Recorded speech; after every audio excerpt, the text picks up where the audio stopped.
So you have studied Ayurvedic medicine, and these years take a major part of your life. Once you become a doctor, you are committed to healing. And to be a great healer, learning has to become a never-ending pursuit in your life. So doctor, what are you doing to continue this learning? A very warm welcome to all the doctors, students and practitioners for this Acharya Rasayana. Learning experience for everybody, even for me also, isn't it? So there is no end for learning. So that's what actually I believe. Today's subject we are given is psoriasis. Clinical dermatology. If you use Vamana on yourself first, then you will believe that it will help. Spending few hours with a scholar is equivalent to months of time spent reading books.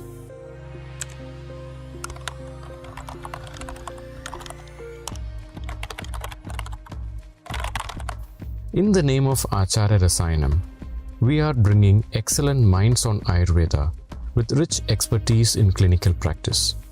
The purpose of this initiative is to guide and uplift the confidence and clinical expertise of every Vaidya.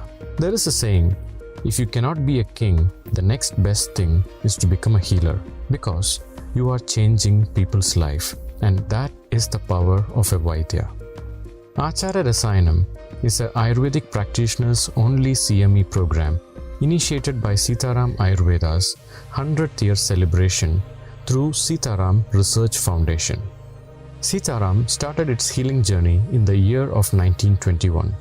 Being a pioneer in Ayurveda, Sitaram extends the healing powers through a state-of-art GMP certified manufacturing plant, government approved R&D laboratory, super specialty Ayurveda hospital, and an NABH accredited Panchakarma retreat.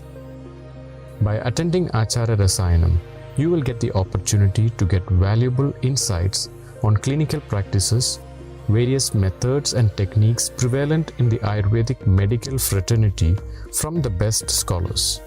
You will be receiving the show notes, certificates, webinar recordings, and the latest updates on your email and WhatsApp.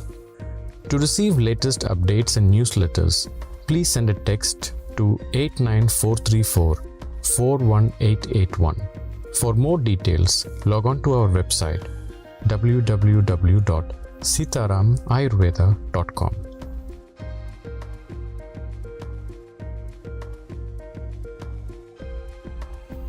Acharya Rasayanam. Great practitioners invest in learning. Welcome to 140th episode of Acharya Rasayana, a series of CME conducted by Sitaram Ayurveda Research Foundation and Sitaram Ayurveda Pharmacy Private Limited. Today our topic is Principles and Practice of Vatavyadhi, Experiences of an Expert Clinician. Today we have the eminent speaker, Dr. K.T. Jayakrishnan Sir, Group Medical Director, Trayog Ayurveda Hospital, Chennai, former Professor, Ayurveda College, Coimbatore. Welcome, sir. Welcome to Acharya Rasayanam. Namaste, sir. A few words about Sir. Dr. K.T. Jayakrishnan Sir completed his studies from VPSP Ayurveda College, Kottakkal. He is the Professor, Department of Acharya Rajana Sharira, Ayurveda College, Coimbatore, and Chief Medical Officer, the Aryavaidya Pharmacy, Chennai. He has experience in various posts like former Professor, former Deputy Medical Superintendent of College Hospital, former Principal in charge in SJS Ayurveda College, and he was examiner in various universities, and he worked as a member in various board of studies and academic councils. He presented various papers in both national and international seminars, and he was the resource person in various national and international conferences. Welcome, sir. Welcome to Acharya Rasayana. And today we have our moderator, Dr. S.P. Srijit, sir, Senior Medical Officer, ISM Department, Kerala. Welcome, sir. Welcome to Acharya Rasayana. Thank you. Thank you. And I'm welcoming the all participants who are presenting here for the Acharya Rasayana. And here I'm handing over the sessions to Srijit, sir. For me, the most important group of people is the audience who make this webinar very rich. Then comes the respected faculty, and then comes the organizers. So this has been going a great success so far, and a topic as relevant as Vatavyadhi, which is, if I may use the word bread and butter in a polite manner, and strategically correct is what we are involving today. And from such a very, very senior faculty, Dr. Jayakrishnan sir obliged to be illuminating us on many aspects of this. And since we are very much into the agenda of getting the maximum of the expertise conveyed in as much available time, I'll be handing over the proceedings to sir immediately. However, before that, we have we owe a sense of gratitudes and respect and congratulations to the Ayur Emergency Yatra team, who went beyond their professional and personal and financial comfort to bring about a revolutionary event, which is still going on as going great guns, Dr. Ashwath Rao is known to all of us. Dr. Mail was present last time, a couple of weeks ago. And when we had the discussions last time, the Yatra was on the way. It had just started. Weeks are over, and it is already creating a sort of history in the fields of not only Ayurvedic circles, but also of Indian medical community. And Dr. Mail, the Rishi, Dr. Skandesh, all of them are going to be here to enlighten us what has happened and how it can be a game changer to make India as the Vishwa Guru of the healthcare, because we have access to the best of the modern systems, and obviously we have access to the best of the Ayush systems too. So this will be definitely shared here. And before they get into it, I'll prove the promise I had made in this platform of contributing a very small amount of my 1 month salary of the government of Kerala salary that I get as a humble seva, a humble contribution to this great cause.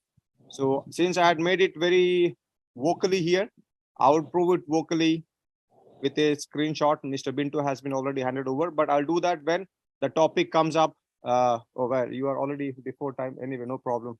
Thank you, Mr. Bintu. The 2 screenshots I sent him as a proof.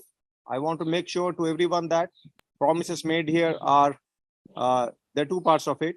First, I think he has already shown, or I'll show, are definitely not just promises, but they're done very immediately.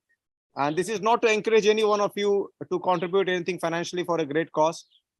It is to inform you that everyone can contribute in a non-financial manner also by propagating this concept in whichever social media you can, to tell to the public in your own capacity and to the policy makers or the lawmakers or the medical community or otherwise that integration is the only way out, and to invite more ideas how this can be made more fruitful. So I thought let us use this opportunity, and the sequence would be as follows. Dr. Jayakrishnan sir would enlighten us with all the possible things that we should be knowing as clinicians, and then an hour after that short presentation of products would happen, and then the Ayur Emergency Yatra team, they're already here in this webinar. They would report to us, or rather inform us with delight. Report is not the right word. Inform us with delight the achievements that have made, which are definitely going to be groundbreaking and history making. And then it will be concluded this session by the Q&A, and you are requested to deposit the Q&A section as your queries to be conveyed to us. So, sir, we are all yours. Sir, if you are feeling comfortable, please start. We already have 313. So when we cross the halfway mark, we request the speakers to start enlightening us. So very welcome, sir. Thank you. Thank you. Good morning, Jason. How are you? Good morning. Good morning. Very happy to see you. Yes, thank you, sir. Very happy. Thank you for your coming to participate in the webinar, sir. Thank you. Sri Gurubhyo Namaha. Namaste to all Ayurveda doctors and all the stakeholders in the field of Ayurveda. First of all, let me thank you, the organizers, the RAM Research organizations, for having invited me to this stage to exchange my views with the doctors from across the country. I would like to say that basically I was a teacher for a very long time, 29 years. I've been a teacher, still I am teaching. informally. So in the field of Ayurveda, as I always used to say, we all have a lot of clarity when we talk about anything in the modern science.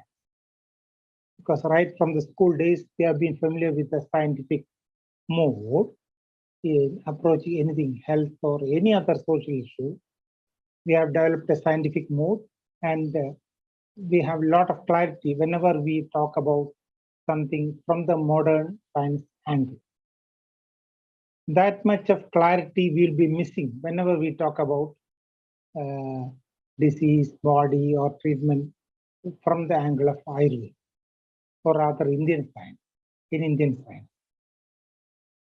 That has been the, the face value of Indian education.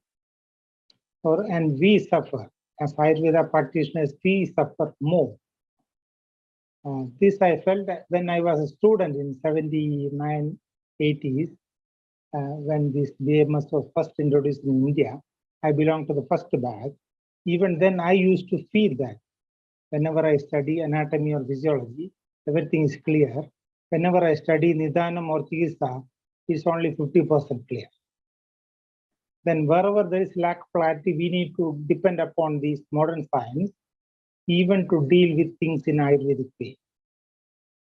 So I decided to take up anatomy as an option to teach, just because there is a lack of clarity in Ayurveda. As things passed, I got a better clarity in Ayurveda. Then I formally entered into teaching Ayurvedic principles, or rather Nidhanam and Chikitsa. Of course, I got the opportunity to deal with the hospital, college hospitals, where this got flourished, and I was able to convince my students about how Ayurveda system is working.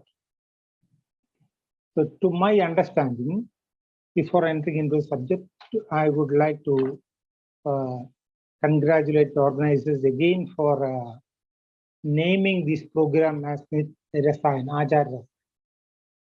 As Vagbada puts it simply, Satyavadinam Akrodam,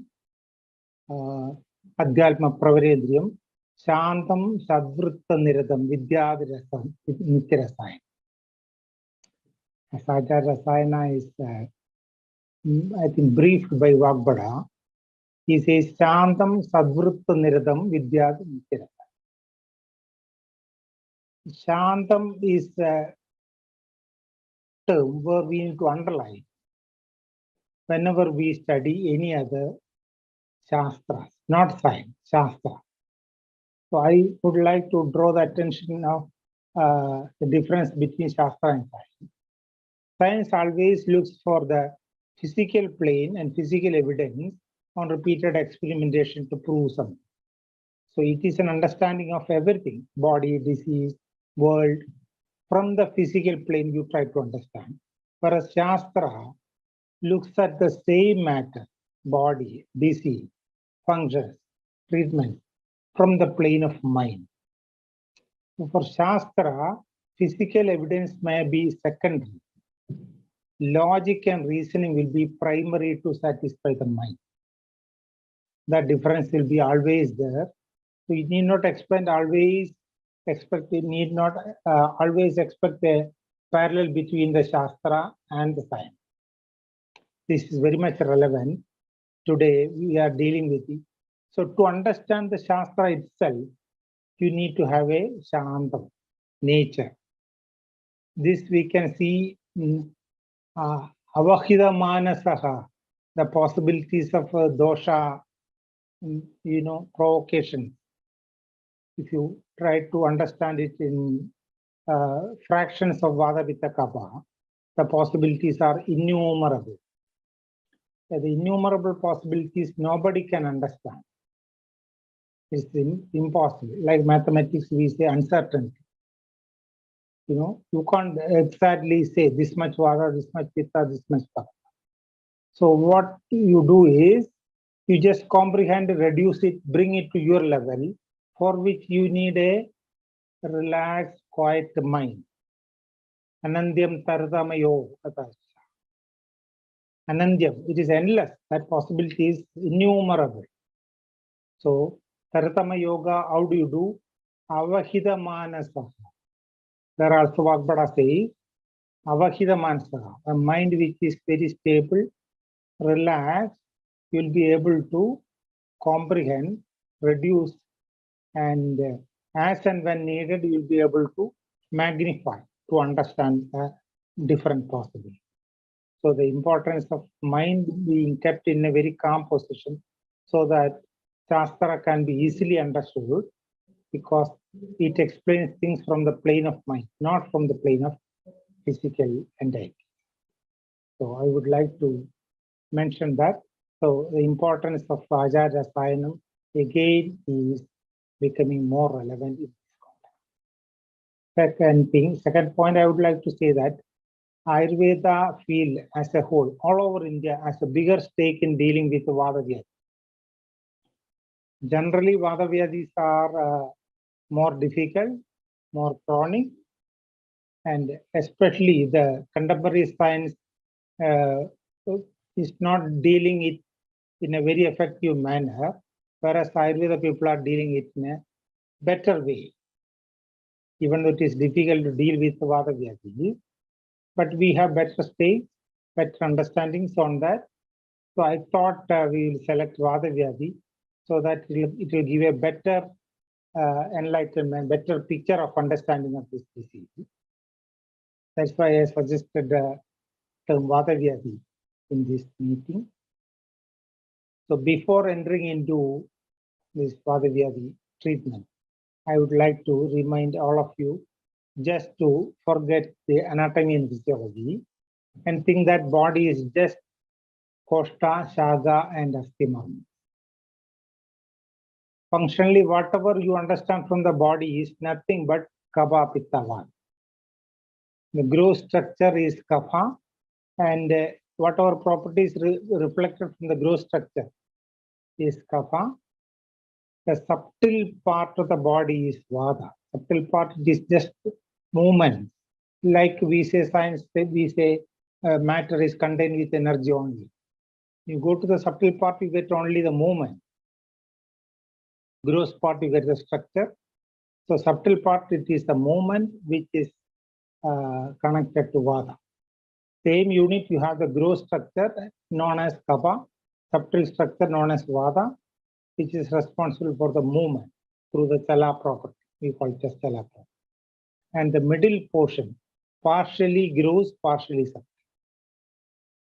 Pitta, where the nourishment to the gross structure is continuously taking place, so that movement of Vayu becomes smooth, easy. This is the overall structure, or whatever you understand from the body has to be included under Kapha, Pitta, Vata. And Kapha, Pitta, Vata is an understanding or expressions of Panchabhuta theory. Panchabhuta theory is derived just because humans have only 5 sense organs, advanced 5 sense organs to look out, to see what is the world made up of, what is this world made up of. So that is our limitation. We have only 5 sense organs with which we are trying to understand the world. So whatever knowledge you collect through the 5 sense organs about the constitution of the world, it must be of 5 varieties of knowledge. That 5 varieties of knowledge is generally known as Panchabhuta. Bhuta word also means creator. The knowledge that you are creating, if you are looking out the world, look at the world through the Sankhya philosophy or Indian philosophy. So we say everything in the world is made up of Panchabhutas. So you are a part of the universe, body is also made up of Panchabhutas. That is a structural understanding. So we give more importance to the functional understanding. So functional understanding of this Panchabhuta body is categorized as gross, subtle, and the connecting medium part. So whatever properties are reflected by this structural body, Panchabhuta body, with the Prithvi and Jala properties we say Kapha, Vayu and Akasha properties we say Vata, and Pitta or Agni with Jala we say Pitta. So whatever you understand from the body, it comes under the category of Tridoshas. Second thing, as long as human beings are there, this Panchabhuta or the Dhutosha understanding, you can never change. That means that as long as humans are dealing with this aspect, this theory is permanent or nityam or truthful or realistic. Based on one's capacity, you can go more deeply into understanding all these things, or you can be superficial as well. That's why Vagbhada says, Sushma Sushma Samishesha Dosha Ukshadnu.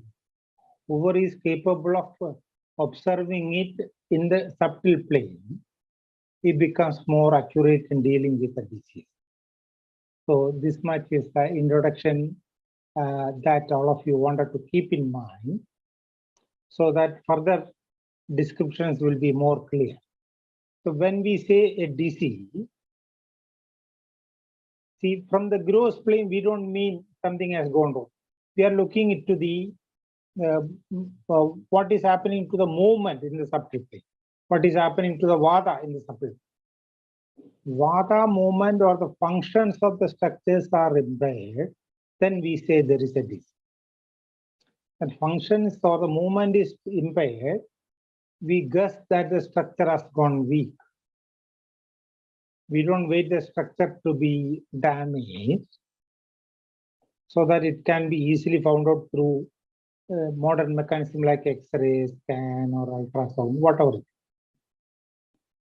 Even before that, when functions are disturbed, there itself we say you are going to have a disease. It implies that the gross structure may be getting weaker, and your work will be to strengthen the gross structure so that you facilitate the vata movement in a smoother way. You understand, when the structure is rough, even when the floor is rough, you are not able to walk smoothly. Like that, when the structure goes rough, the Vayu movement becomes difficult. When the structure is smooth, Vayu movement will be easy. This is a basic understanding for a disease, any disease. So we say the kapha is understood in terms of the sufficient level, a proper level of snigdha and sida nature. And so snigdha has to be maintained only if there is a rusha nature on the other side. Sida will be maintained if there is a ushna nature on the other side. So our entire treatments will be confined to supporting snigdha or rusha or sida or ushna nature.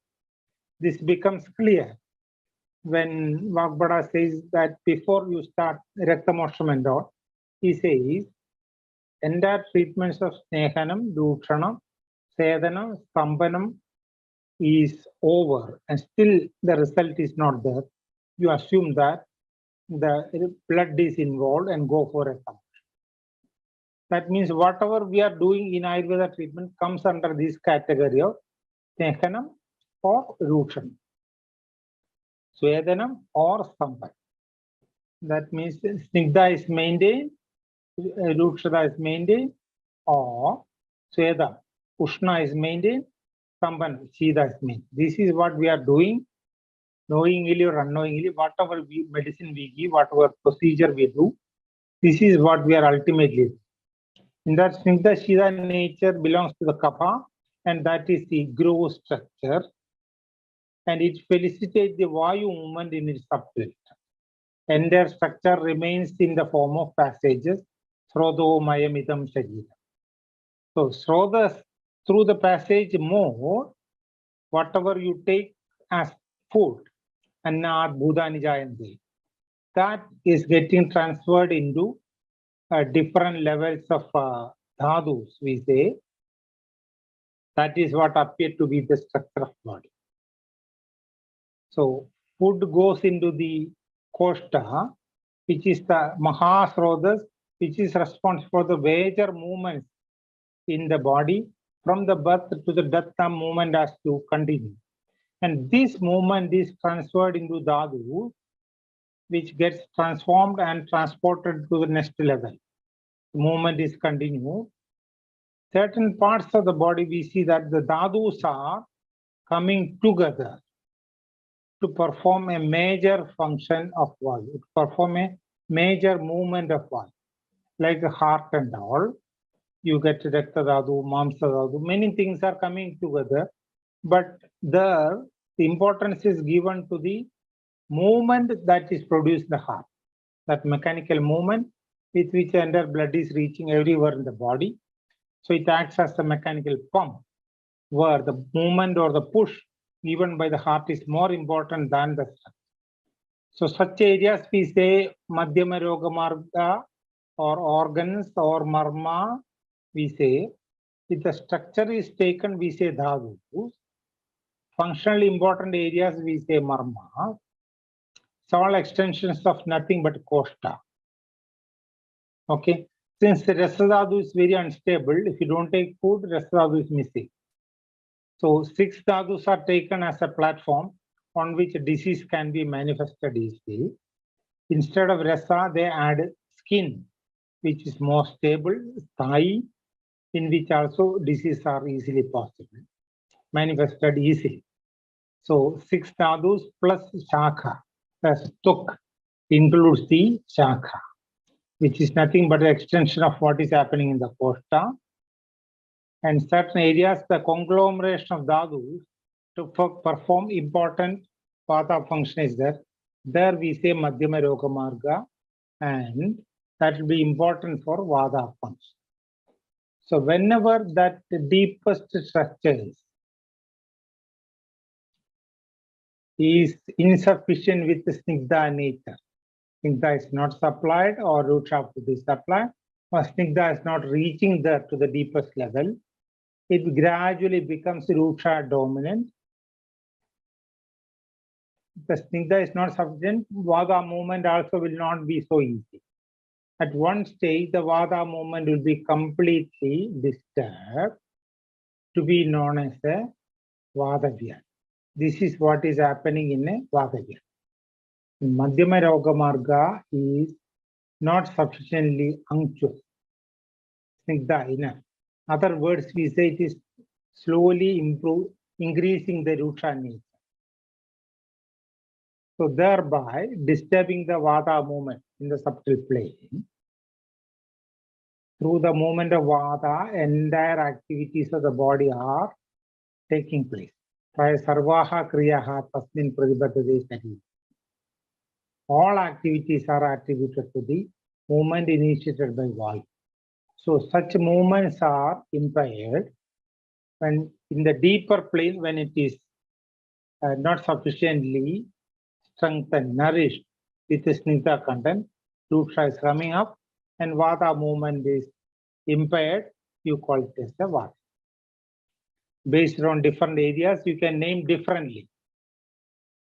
Whether it is Pakshagatam or Kadigraham or Girivagraham or Sandhigadavadam, Gridrasi or Ardidam, different names you can give. It shows that in that area, major functions are disturbed. Because Vayu is not able to move in that area smoothly because the structure is subjected to lack of snigdha content, lack of nourishment. So the movement of Vayu is getting disturbed. So if you look at the Vatavyadhi from this gross angle, Vata Chikitsa is explained in Sutrasthana as Vatasya Upakramaha Sneha Sweda Samshodhanam Mrudu. Same thing is expanded in Vatavyadhi Chikitsa. I would like to mention that in Ayurveda, as a Shastra, if you understand Sutrasthana, where everything is abridged, it is equal to understanding the rest of the things. If you understand Jwara in short form, you understand all diseases. If you understand Chikitsa in short form, you understand the entire Chikitsa program. So that way, we have the nature of reducing it to the subtle level, then an expanded version will be presented. That reduction and expansion, magnification to the unlimited, reduction to your level is making Ayurveda similar to mathematics. So if you understand Vada treatment, Vadasya Upakramaha Snehasya Samshodhan Mrudu, Vatavyadhi Chikitsa chapter will be very clearly understood. If you don't understand Sutrastanam, then Vatavyadhi Chikitsa, we say Patshagata, you have only 3 lines for certain. Asheva is not even mentioned at all as a major disease. How do you deal with a Patshagata with the 3 lines of explanation? So if you understand Sutrastanam very well, this is a continuation, expansion of what is explained in Sutrastanam. Entire Ayurveda is an explanation of what is there in Sutrastanam. Even in Sutrastanam, the first chapter is understood, rest of things will be very clear. So this way, reduction to your level, expansion to the unlimited, that method is derived actually from Vedas. Vedas. This is actual connection between Vedas and Ayurveda, or you call it as Ayurveda. So see, I am understanding. So I must know what is I.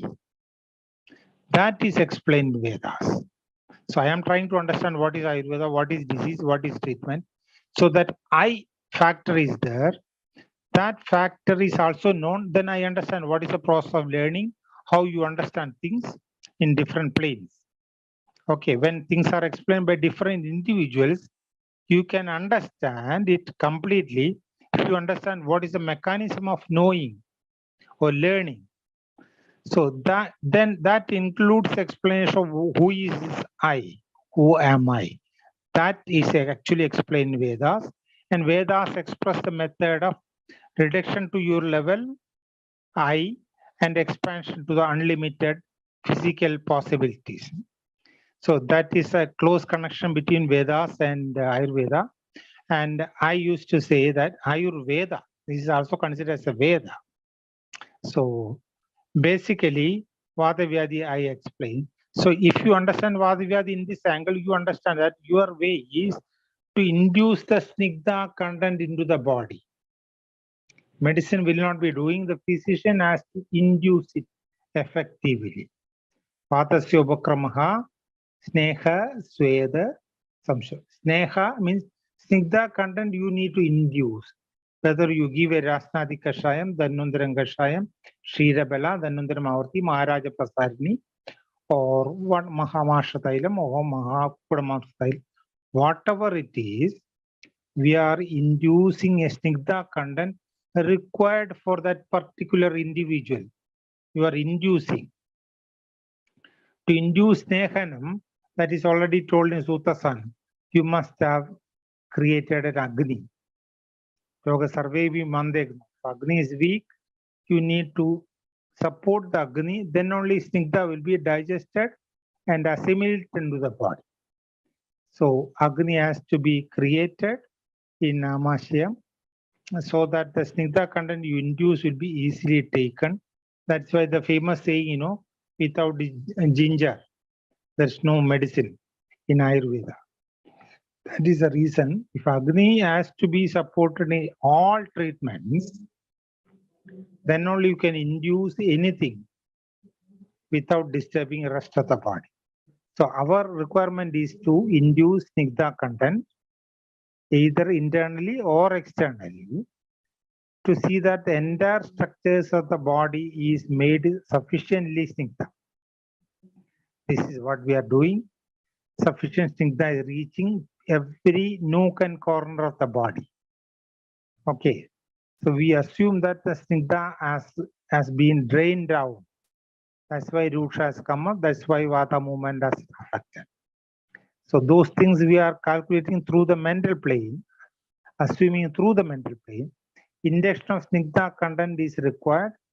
Externally, it is important because Tukki is the Vata dominant sense organ. Or rather, Tukki is the most porous part in the body. If there is a porous nature, the first thing to enter will be Vayu. So the Vayu dominant area in the body will be skin. So whether you have a knee pain, neck pain, or elbow pain, wrist pain, back pain, to induce the Snigdha content to the body, the root is the entire skin. This is one thing we need to make it very clear. If you are very confident of Ayurveda, even for a knee pain, we will be first opting for Abhyanga of the whole body, not a Januvasti. Complementary to that, we can do Januvasti or Grivavasti, Urovasti, whatever it is. But you are inducing the Snigdha content through the skin into the body because Tuk is the Vadastha, Tugadana Visheshada. Tuk is the main sense organ in which Vada is dominant. So we say Ruksha is more in the body, then you say Vada. In that, Snigdha has to be induced, it will be easily accepted through the skin. Second part is that Koshta, we know that whatever you take, it turns into Kapha, Pitta, Vada, or you say Maduram, Amlam, Kadu as Vipakam. So Kadu Vipakam happens in the Pakvashya, which is also Vadasthan. That means minimum level of Rukshata in the body is maintained from the Pakvashya. For any part of the body there is a Vatavyadhi, we mean that Rukshata is more. It has to be reduced, means next you ensure that the Pakvashya is made Snigdha, for which we say the Vasti is the treatment of choice for Vatavyadhi. Whether it is knee or neck or anything, Patshagada or Ardhida, you are inducing the Snigdha content through the skin because the skin is Vadasthanam. Then Pakvasham is the Vadasthan in which Matravasti, Snehavasti, Anlomanavasti. Most of the Kashayavastis are done along with the Snehavastis, or it contains, like Madhuda ligament, or it contains Thaila itself. So if you have 100% clarity in Ayurvedic theory, you will be opting for all body Abhyanga in any kind of Vatavyadhi or any kind of weakness in the body. We first opt for a suitable oil for that particular individual. It's not general. The particular individual, that means you are calculating the intrinsic factors of how much Ushna can be induced to the individual. How much Snigdha can be induced. In the background, you have Kapha Dushti or Pitta Dushti. There will be Ushna content in the body, like Madhatyam or Pandu or Prameham. You know that Prameham is Kapha Sapittam. So Pitta element is there. That means you cannot use too much of Ushna if he develops a Vatavyadhi. Moderate Ushna or minimum Ushna should be there. And Kapha also is vitiated in Pandu Prameha. So the too much Snigdha oil, like Kudamba, we say the Nandara Kudamba, Sahajrati Kudamba, which will be more nourishing, more Snigdha, need not be used in people with a background disease of Pandu or Prameha. It will be adding to the Kapha Vriddhi also. So the background disease also will be. So less Snigdha oils have to be selected. That's why you have, I think in the market you have nearly 25 to 50 oils exclusively for Vata. All over India, if you check, I think nearly 50 oils are there, which presents different grades of Snigdha and Ushna. Like we say, cotton chukka Thailam is very Ushna, Dhanvantari Thailam or Narayana Thailam is very medium, or Pinda Thailam is not having Ushna at all. So we are opting for oils with different grades of Snigdha and Ushna. Even internal medicine. See, Rasna Saptakam, Rasna Panchakam is very hot because of the presence of Rasna. Whereas Rasnerandadi Kashayam or Vidaryadi Kashayam is very less Ushna prominent, which also may be needed in dealing with oil. So individual body you are looking, what is the position of Kapha Pitta Vata in his condition? And most important, as Ashtanga Nidana says, your concern is how Vada has come up in this individual, how Ruksha atmosphere has ultimately manifested in his body. it can include certain diseases where Ayurvedic people usually do not take into consideration. Ashtanga then clearly says disease like gulmam, grahani, arthritis kind of diseases which presents a continuous weak dhadus or rutra nature, it can ultimately end up with generating a Vatavyadhi. So when you treat the Vatavyadhi, this background atmosphere, Pandu, Gulmam, or Arsas or Grahani, kind of atmosphere you need to address along with Vatavyadhi. Otherwise, you cannot produce a result. It's not that I'm giving a Rasnadi Kashayam, my work is over. No. Kashayam will not do anything. You need to ensure that he has got Vatavyadhi in this way, Vata atmosphere in this way, that includes all diseases from Jwara to Vatavyadhi. All diseases are going towards Vatavyadhi. In that, certain diseases like Gulma, Arsas, Adhisaram, Grahani kind of things are generally not clearly understood or people do not believe because you don't have a parallel in the modern science. Even Arsas is considered as an anal disease, whereas Ayurveda says it is a Maharoga because of the fleshy mamsanguras, fleshy growths in the anal region. It can reverse the subtle Vayu movement in the costa. Mechanical energy which is supposed to go down. From the mouth downward, there should be peristaltic movement, which is a movement, which is a Vada movement.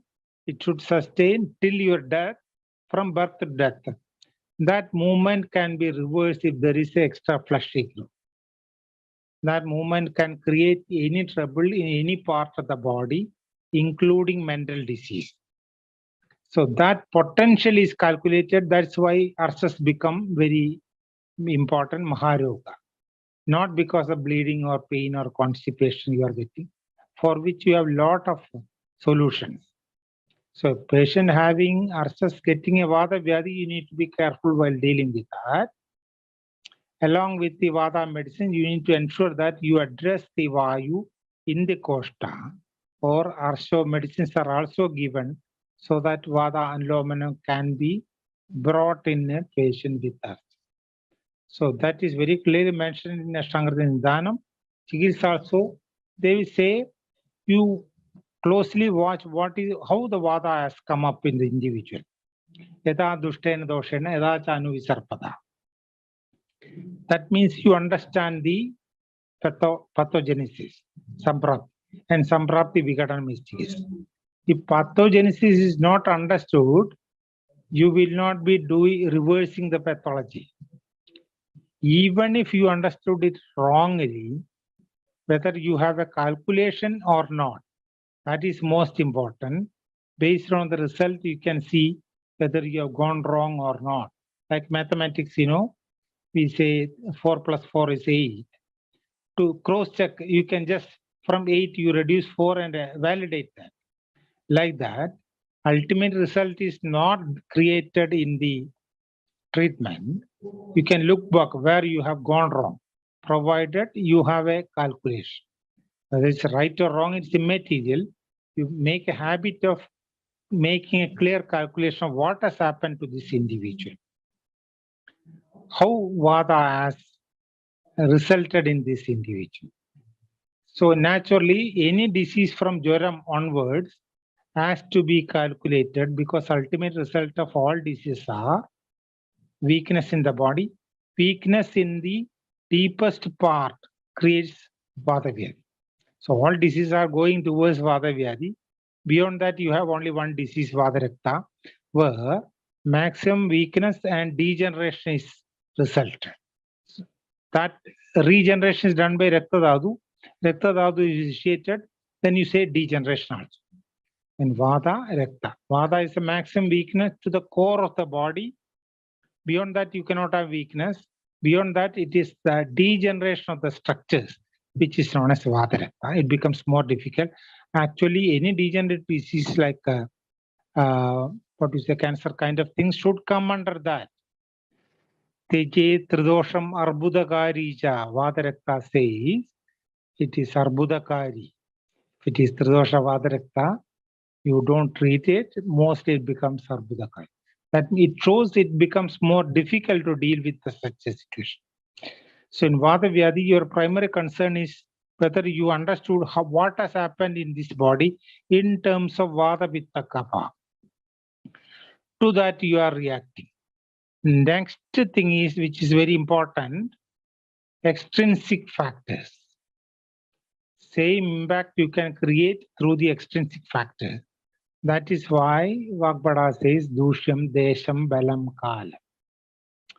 Desham is the most important part. I always used to say, whatever treatment procedures are popular in Kerala, you cannot replicate it in Chennai or even North India because the climate is different. Desham is different. Chennai and all, you need to calculate that it is Ushara Bhumi. Most of the time the temperature is around 40s. Summer it goes up. Other times also it is 35 to 40. So generally you have Ushna nature. Your Snigdha content in the body is evaporated continuously. And that is what is creating the Rusha nature inside. So that needs to be compensated when you are doing treatment. And wherever you do a lot of Swedana, like, Churna Sweda, even Pinda Sweda without coconut, or some of the leaves like Arka and all will be very Ushna prominent. When you replicate same mode of treatment in Chennai, for example, induction of Gulgulu medicine, range of Gulgulu medicines, even in Gulgulu you have different range. Yogaraja Gulgulu, Punanava Gulgulu, Chandraprabha Gulgulu. It implies that the heat effect of Gulgulu is limited in different ways, so that you get better options to deal with that. So, Desham or the external factors like Kalam, seasons, like summer and all, you assume that the doshas are influenced. So in Vatavyadhi, it becomes very important the way the Ushna is influencing your body from external factors, food habits, seasons or age, Vata dominant age. All those factors you calculate.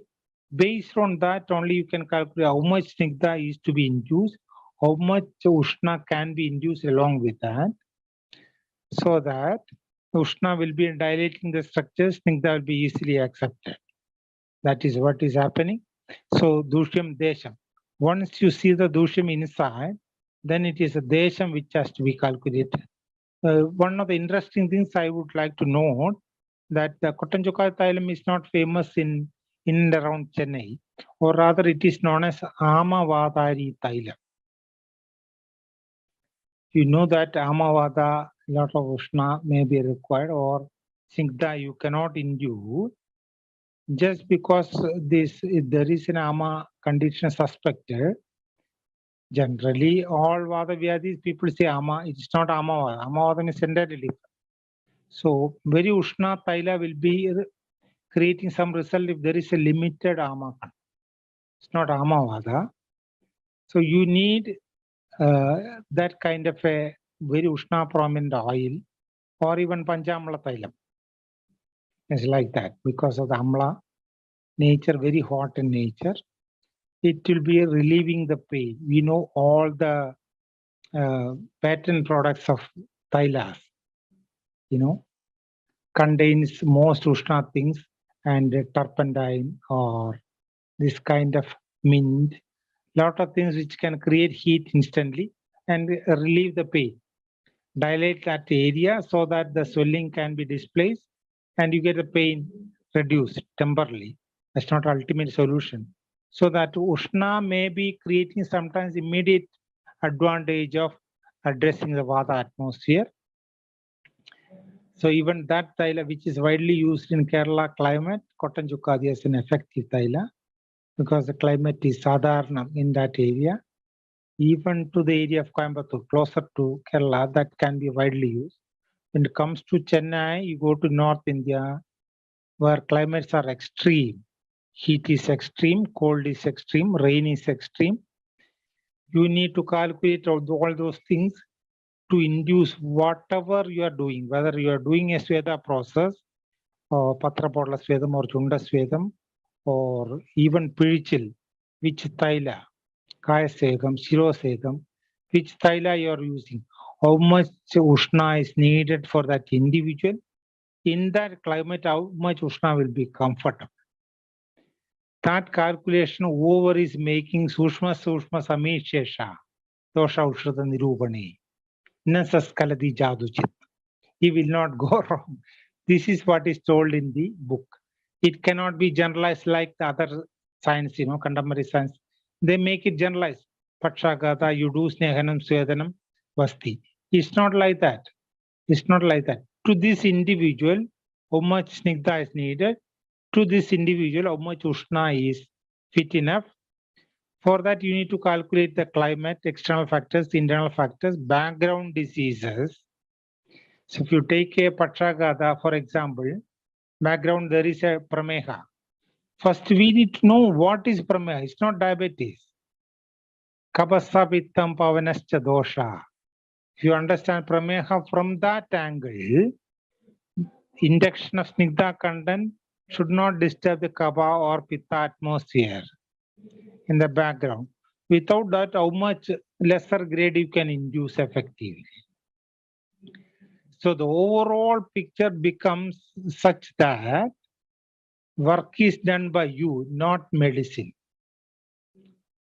Book says Prayoga Shamed Vyadhi, not Dravyam Shamed. Prayoga Shamed Vyadhi. How you are inducing, how intellectually you are using these medicines, how contextually medicines are powerful. Context is the knowledge you are creating about the body based on your understanding of theories of Ayurveda. So to that context, even a simple medicine may be powerful. If you don't have the knowledge of the background, any medicine bluntly induced may produce result, may not produce. If result is there, you are astonished. Result is not there, you will refer to the next hospital. That's all. But you can create a result knowingly. That's what I say. Ayurveda is clearly understood. It's not a very difficult thing. Need not compare everything with modern medicine. Wherever its help is needed, you can take it. There's no wrong with that. But just like that, we have a clarity in the modern science. That much clarity you must have in Ayurveda also. One is to do an effective treatment. Second, you need to communicate this matter to the contemporaries. Now, it's not like the olden days, you just treat and keep quiet in a corner. No, that is over. Now people from the other areas, Western countries and all come, even doctors come to understand what is it. We should be able to explain, communicate what we are doing. Not that this medicine is given, Vada is just running away. No. We are consciously, carefully, knowingly inducing things so that the entire body becomes Snigdha. Vayu movement is gradually getting improved. So it is a work you are doing. We don't depend heavily on medicine. Understanding of the medicine, knowledge of the medicine, knowledge of the disease, knowledge of the body, knowledge of Ayurveda will be working. That's why we say Deshakala Atma Vijnanam Sadvrutasya Vartam. Anulpati Samasena Vidiresha Pradasta. Not to have diseases, this is the vidhi. Ulpannanam Chande, even if diseases manifested, even for that, this is what is needed. Deshakala Atma Vijnana.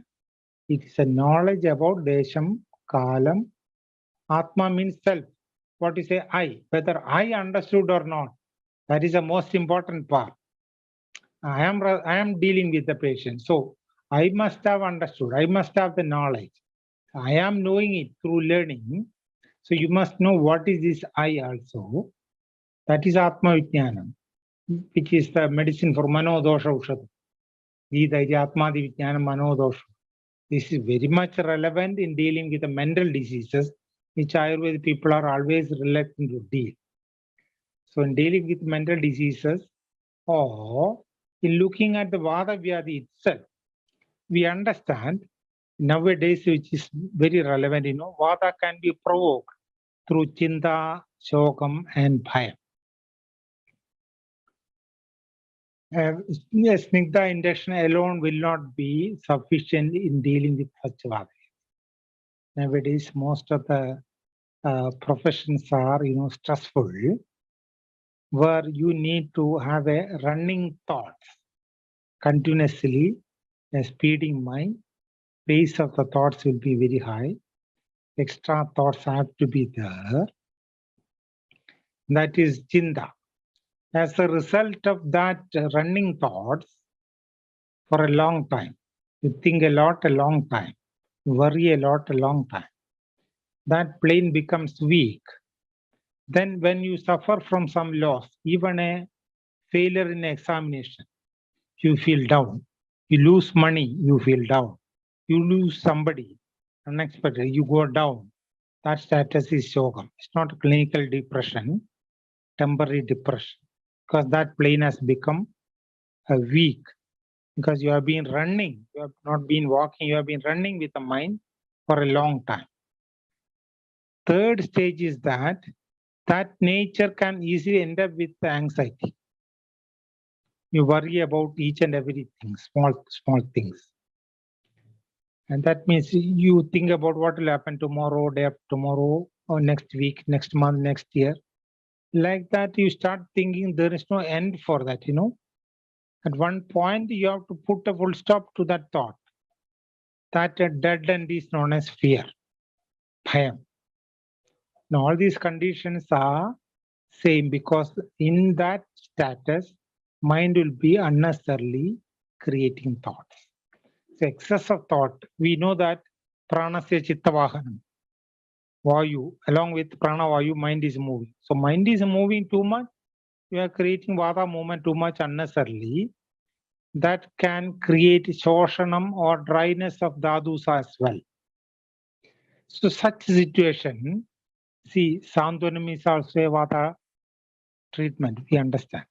Along with Snehasveda or Vasti, whatever is fit enough, you need to talk to the patient and make him aware of what is the mechanism of mind. Normally, how mind reacts with one thought, because you have only one mind, but multiple thoughts are coming and you don't feel comfortable. Nobody is comfortable with multiple thoughts. Or rather, you have to use multiple works at a time. Multiple thoughts are needed. Later, you need to know how you reduce that and relax, how you give rest to the mind knowingly. That is not there. After some time, naturally mind will create some dysfunction. Need not be need not be a disease, but dysfunction. Like Vatavriddhi, Kapavriddhi, Pittavriddhi. Before disease, you can have a dysfunction. Mind also, you can have a dysfunction like easily stressful, restlessness, irritability, agitation, frustration, anger kind of things before it goes into a disease mode. So these kind of dysfunctions, you need to calculate in a Vatavyadhi as well. Kova, Pittam. Most of the skin diseases we need to understand. So that plane also can be addressed. These ideas, Atmadi Vijnan means you just make him aware of what is his position, how it is not comfortable to you, how you can address that through different ways of diversion or focusing or even meditation or bhakti. Well, all you try to understand that meditation, bhakti or whatever, the mind is brought to one pointed attention. Mind is running to innumerable points. That is the only problem in the world. So how you can bring back mind to one pointed attention? Either through bhakti or devotion or deep devotion or meditation, whatever is viable to him, to his understanding, this can be induced to him or he can be made aware of it. It will be contributing a lot in dealing with, in pacifying the mind, thereby dealing with the vata in his body. not by just doing something on the physical. But that's why in the beginning I told, we look at the individual from the physical plane. You have a lot of options to make it healthier. Mental plane also we calculate, that plane also you need to make it healthier. Then only the, especially Pitta and Vata can be controlled. Kapha is always comfortable. Pitta Vata can be provoked through mind also. Nowadays it is very much relevant. So an Ayurveda physician must be proud of dealing with that too, because that's an added advantage in dealing with any physical diseases. So I always used to say that we have added advantage of dealing with the individual from physical plane, mental plane, even spiritual plane while dealing with the mental diseases. So that much is not that on the other side. So what I wanted to say, time is coming up. So what I wanted to convey is that we must clearly understand that we lack clarity or conviction in our theories of Ayurveda. So we unknowingly depend on the modern science. Knowingly, you can look into an MRI or scan or X-ray to see whether there is a fracture and all. That is a knowingly you are looking to that help. Unknowingly you are doing because we lack confidence in our own theories. People think theory is irrelevant, treatment is irrelevant. No, theory works in the treatment. So we must have clarity.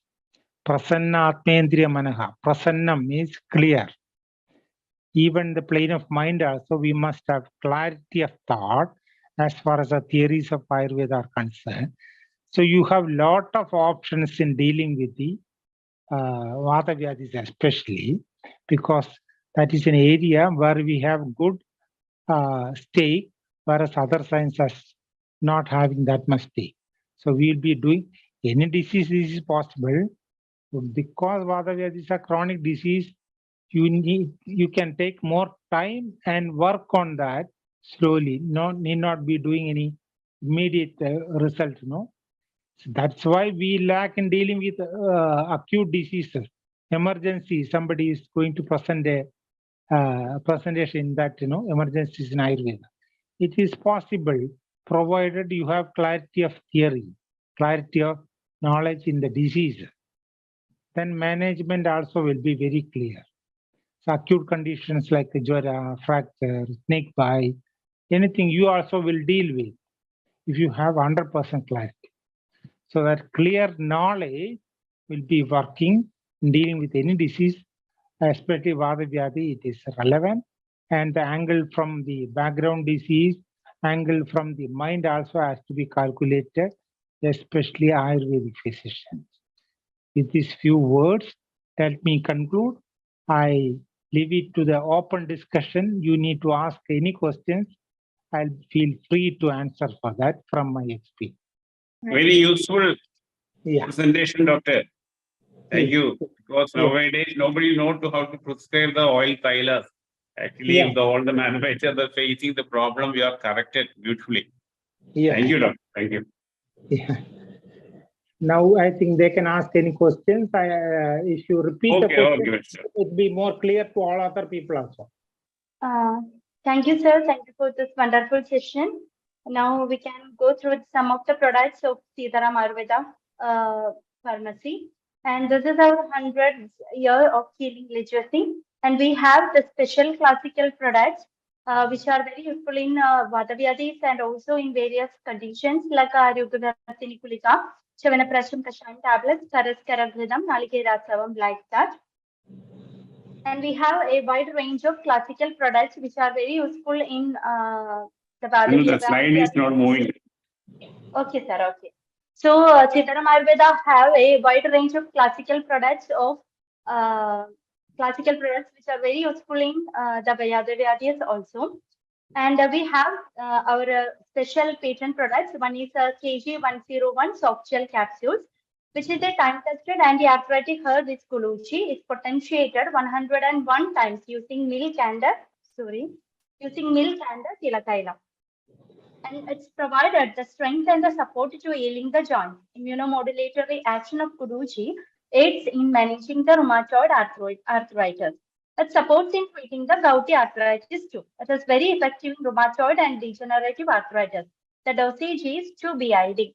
Then KG101 is a soft shell capsule, the ultimate remedy for the rheumatoid arthritis. And we all know nowadays the scientific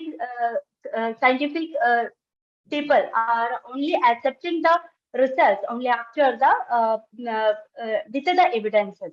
So in our pharmacy, we conducted a gas chromatographic molecular spectrometric analysis of KG101, Shiraguluji 101, an Ayurvedic patent product which is published in the International Journal of Research in Ayurveda Pharmacy in March. So we got a marvelous result. Out of the 39 compounds identified in KG101, the most prominent peak is identified is diosgenin. Thus, diosgenin as the major compound identified, which can inhibit the growth of structures that leads to joint destruction. The second and the third peak identified is then hexadecanoic acid and DG, which is also possesses anti-inflammatory and antioxidant properties. Out of the 39 compounds identified, most of the compounds possesses anti-inflammatory action. This helps in the treatment of inflammatory conditions. Some of the compounds show the anti-proliferative and anti-cancerous activities too, which we have to do more researches on it. So it is, no, sir. So let me cancel the slide show mode. Okay, so it is time tested that our KG101 is very effective in anti-arthritis conditions. And second product is the Sapsayatrin, which is a powerful combination of the Rasna Saptakam and Gugulutiktakam fortified with the Nirgundi Sparasam in Eranda Thailam Beta. A soft shell capsules as lubricates and nourishes the degenerative disc and vertebra. It improves relaxation to reduce the low back pain and relaxes the sciatic nerve compression also. It is very effective in lumbar spondylosis and sciatica. The dosage is 2 BID. And Sapsayatrin is soft gel capsules, the dependable support for the lumbosacral spine. The next one is the sapling plus liniment, which is a traditional anti-inflammatory properties of the Chinchapatra sparasam, eucalyptus oil, and lemongrass oil, powered by the Pudina and Ashamoda sattva. The oil lubrication by penetrating deep into the tissues. It is strong analgesic and anti-edematic action. Fast absorbing and anti-rheumatic and anti-arthritic ingredients providing a quick relief also. It is very effective in muscular pain and joint inflammation. It is for external usage only, and sapling plus is a liniment, which is a quick relieving topical painkiller. Next, I'm introducing our product that is Mayusha Dravagam, which is used in Kerala traditional Vaidyas along with the suitable arishtas like Balarishta, Dashamula Jiragam, Dashamula Arishta, etc. or the Kashayas like Rasna Irandadi Kashaya, Rasna Saptagam, Rasna Panjagam, etc. And it is prepared with the ingredients of Maharasnadi Kashaya Yoga and Mahishasti. Optimal solution for alleviating the joint discomfort and swelling. It is very efficacious aid for the Vatarogas, enhancing the bone density for increased strength. And we conducted a test on the Mayusha Dravaga and we got a marvelous result which contains the calcium as 16.3 ppm and vitamin D3 91.6 international units per gram. We all know nowadays it's a common phenomenon with we have to take the calcium and vitamin D supplements along with our medications. So we can surely describe or prescribe the Mayusha Dravagam as a supplement for the calcium and the vitamin D3. And we can use this along with the arishtas or kashayas like that. Next is we have a wide range of single herbs in 10 in number, which is Amla, Ashwagandha, Brahmi, Gokshura, Gugulu, Kabikachu, Shallagi, Shadavari, Tagara, and Tripala. The richness of singular herb remedies now made available for the health prescription. More potent than 600 mg extracts are available and packed in the plant origin vegan capsules. Glass bottle pack of 60 capsules are available in Sitaram. Usage is 1 to 2 BID. Sitaram single herbs, the safe, curative and health supplements for the regular usage. And our next project, the ongoing project is the Yogamritam. It's about the knowing the special yogas which is very useful or using in the Kerala traditional Vaidya. Here we are explaining the kashaya with the yogas with the slogan and the major ingredients and the indications also. And we are explaining the each ingredient how it does act as a kashaya form like that. We are explaining that along with the clinical experience of the eminent physician. To receive the notes of the Yogamritam in your WhatsApp, please send a text to 8138888932. I repeat 8138888932. And you can log on to our website for any queries or for product purchase like that, www.sitaramayurveda.com. And we are sending e-certificates to all the participants who attend the webinar for more than 75 minutes. We are sending the notes and the recordings to the email ID with the registrants used for registration by the subsequent Saturday.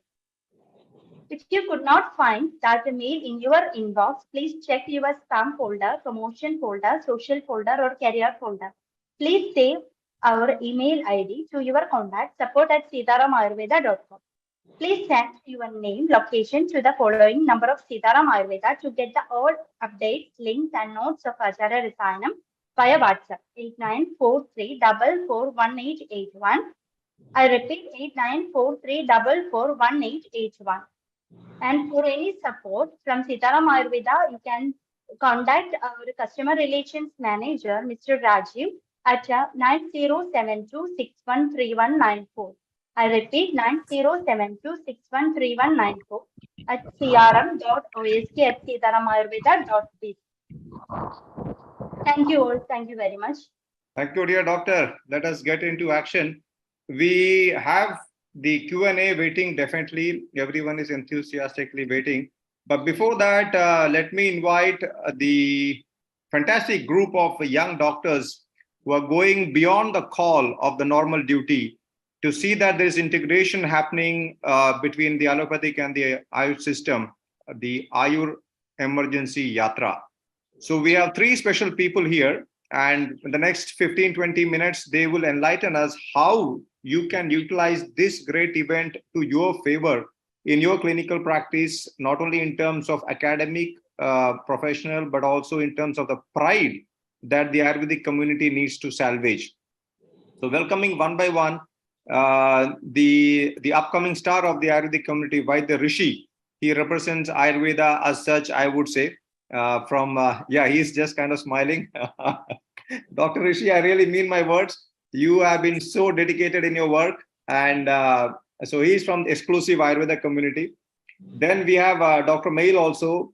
Well, let me go to Dr. Ashwath Rao, who is semi-Ayurveda because of his parents from the Ayurvedic background. Dr. Ashwath Rao doesn't need any kind of introduction at all because he has already been a faculty, and those who are new to him, he is one of those daring allopathic surgeons who had the guts and the the honesty to implement the Ayurvedic inverted comma heavy metals in ICU with great success, and everyone knows about his work and achievement and contribution. So he's from India, but he's from the allopathic side. I'm not using the word "but" for any reason, but just to give a categorization of that. And then thirdly, but not lastly, Dr. Mail sir is MD PhD in emergency medicine, all of us know, and he has got into helping us as best we can to salvage the pride that was long lost for Ayush to be in the emergency sector. So we basically got three very versatile group of people: exclusive Ayurvedic, semi-Ayurvedic, semi-allopathic, and exclusively allopathic. But again, we are not categorizing on these demarcations, because the cause is one: to salvage the pride of Ayurveda in the best possible manner. So last couple of weeks ago, we had the start, and now we have 2 weeks already done. And 2 weeks later, on 20th of August, the entire team would give a fantastic report to this. And Dr. Ashwat, I did comment to you, there is a surprise announcement, but what exactly, let me declare in front of you. As shown in the morning, the promise I made, I did, and it was shared here. But anyway, of 2 weeks ago, since you would have all been, we say, if not tired, but stretched to various limits of physical, mental, and psychological, as a huge, what to say, respect to the entire team, all of you who are married are welcome to come as my guest of honor in Atra Ayurvedic Center. You know, it's an NABH hospital. It's I would call it medical resort. And I thought I'll just show the campus a little bit to all of you who are married. And Dr. Abhijit, you are not married, but you can bring your girlfriend. Most welcome. So if you have, only one, please. So then you are welcome, all of you, for mind and to voluntarily for Ayurveda.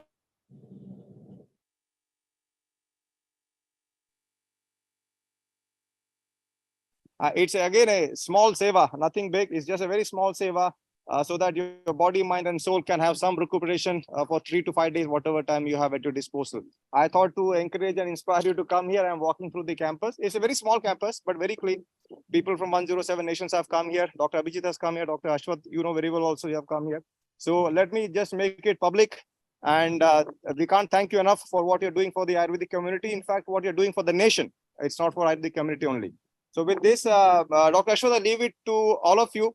Dr. Mailkan, sir, you can start. Vaidrishi, if you wish, you can start. It's up to you. Next 15, 20 minutes, whatever you feel that we should know.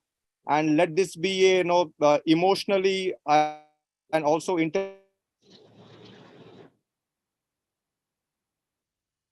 triggered, so that we have more people joining us in this special force. And last but not the least, I did approach many organizations and people. So the Rashtriya Swayam Sevak Sangh, RSS, which is Nagpur based, all of us know, they do a lot of pro-India activities. So one of the functionaries of that, who wants to be just low profile and confidential, he has promised 1 lakh rupees for the cause. I called him today again. It was promised a week ago, but I reconfirmed. So we have another 1 lakh rupees coming your way. And I'm sure if not for this yatra, for future activities also. So that has been double promised to me. And so I hope there are more and more people contributing financially, intellectually, academically, publicity, whatever it can be, because welfare of the nation to become a Vishwa Guru in the field of medicine is what we all are looking for. So all yours, Dr. Ashwat, Dr. Mail, sir, Vaidrishi, all of you, please start the way you want. It's all yours, 15, 20 minutes, if you think that's fine. And then we'll come to the Q&A. Anyway, we have time till 1 o'clock for the entire proceedings to get over. Please take your easy time. And we thank Dr. Jayakrishnan, sir, for allowing us to sneak in between, so that it is his space primarily. But I thought it's important we communicate at least now. Thank you. So all yours, Ayur emergency team, it's all yours now. Pranams to all of you. Pranams to our Guru. Pranams to Dr. Jayakrishnan. And thank you to give us a platform to share what we have done until now. We are in the middle of the yatra. We are in Jaipur now, just reached this morning. And yes, for the doctor from Ayurveda, allopathy, I think first we are healers, everyone. So we have to go in the same way. The direction is the patient. So we just went to ITRA in Jamnagar for 3 days. At the beginning, everyone saying, oh, it will be difficult. It is a very high academy. And in fact, we were very well welcome. The amphitheater was always full and people asking more. And the faculties are joining, and the director, Dr. Anup Takar, accept to start the first training session in Jamnagar soon. So it is for us a great success. And we start from Mangalore. We went to Munial College at the beginning, Puttur, to meet Dr. Parvaje. Then KMC Manipal. We meet many doctors and allopathic doctors who are ready to to discuss and find solution how to cooperate in ICU, even to create an ICU in Ayurvedic hospital. Then we went to Goa, to All India Institute Goa and Gomantak, two different institutions were very well welcome and everyone very enthusiastic. So until now, it's the network is increasing as anything. And we went to Kelly, Belgium, same, they want to create an MOU to work together. Then to Pune, many Vaidyas, we saw many families who deal with emergency situation are ready to contribute and share their knowledge.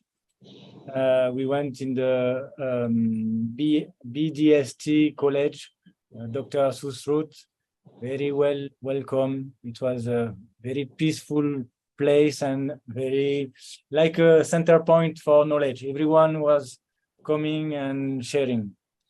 Then ITRA Jamnagar and today Jaipur. We will have our session on 8th of August.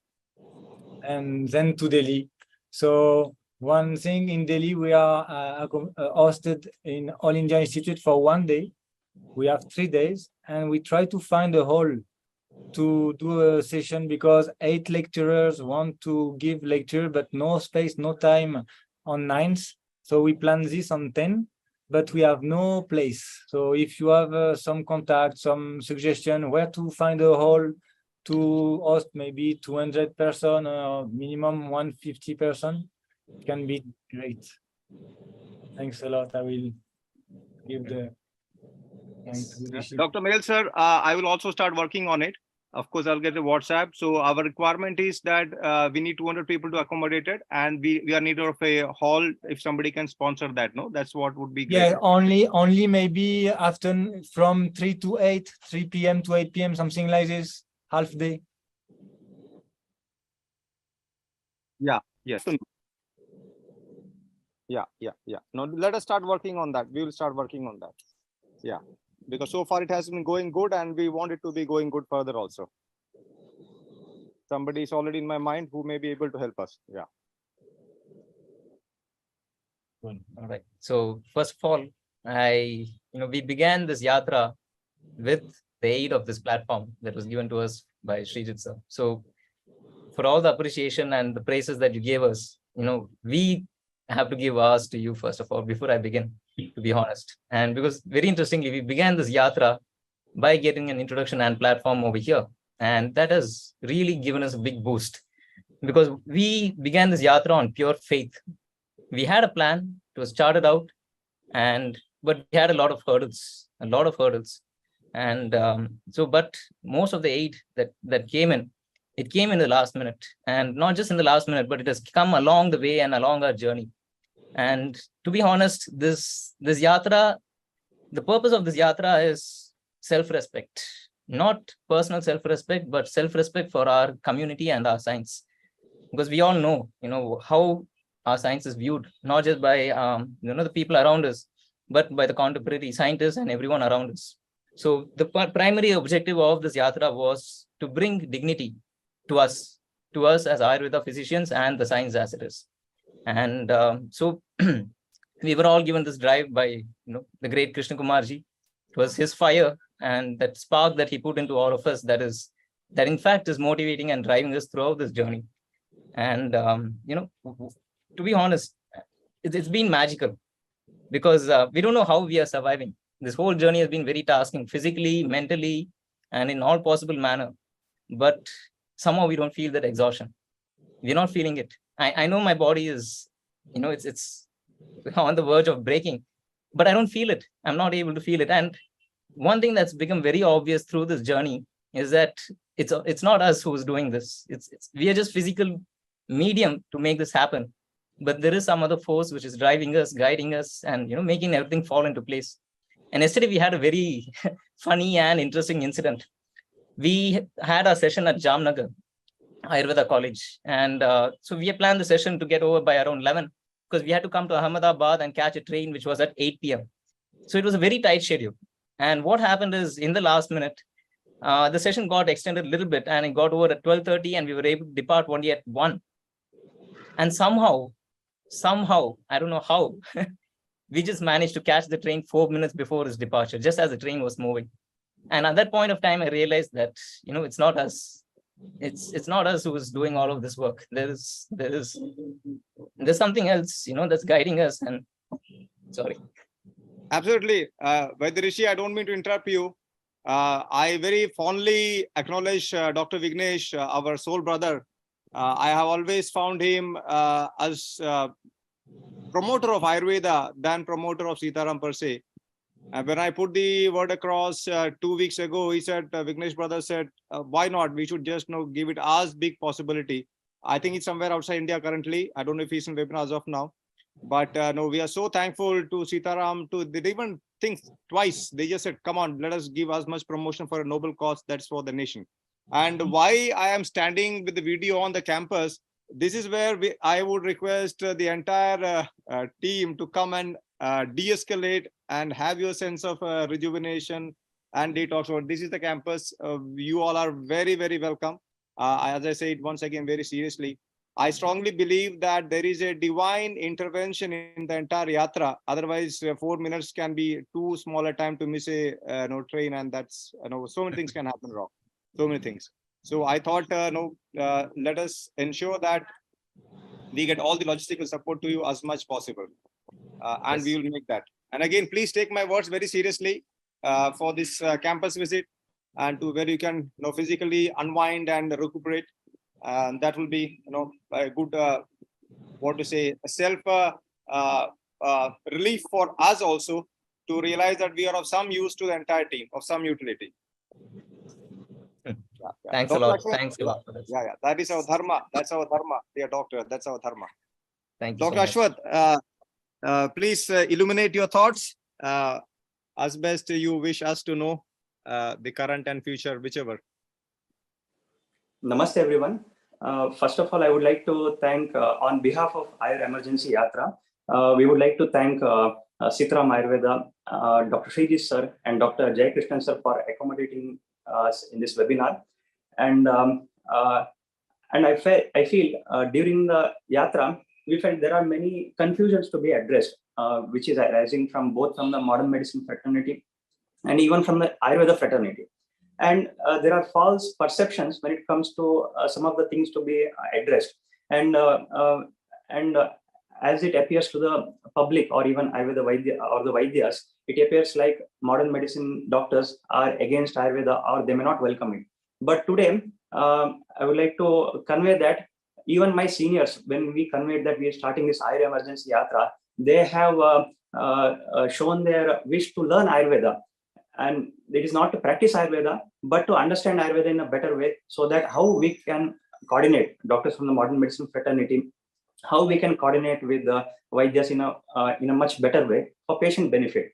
And as Dr. Maya said, when we had a discussion with the fraternity and students of Jamnagar, they had fear of law. Will the law allow Ayurveda doctors to enter the ICU intensive care units? And the current scenario is, when I was discussing even with my sir, who is a robotic oncosurgeon, we have the fear that even after completing the surgery, there is no guarantee that the patient is going to survive, because now the patients are dying of surgical site infections because of sepsis.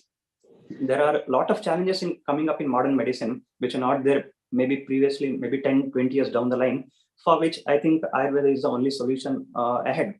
And when we are facing the challenges, when we feel that even our effort will go in vain, definitely modern medicine doctors are looking for this integration, not only from OPD or to what, even in intensive care units. And we have realized, doctors from modern medicine fraternity, that unless we get the help from Ayurveda fraternity in each and every step, our interventions may not be of much benefit to the patient.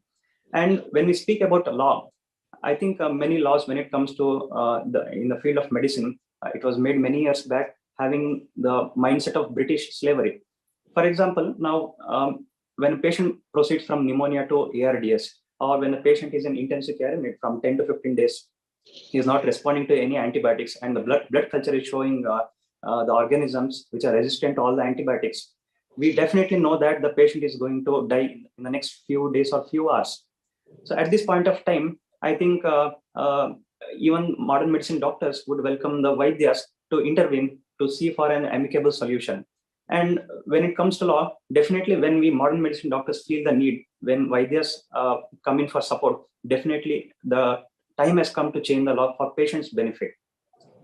And when it comes to what we support we expect from the Vaidyas, like we need all of you to connect to us if you know any Vaidya who is doing work on emergency medicine, or if you know any of your relatives who are in the field of modern medicine or interested to integrate, definitely we would like to connect with them so as to have a discussion. And as we know, when we discuss about what we can do in Ayurveda or modern medicine, it is different. And when we discuss what we can do as a team, it is altogether different game, because there will be a lot of challenges, there will be a lot of confusions. And definitely we need all of your suggestions and valuable guidance to take this forward.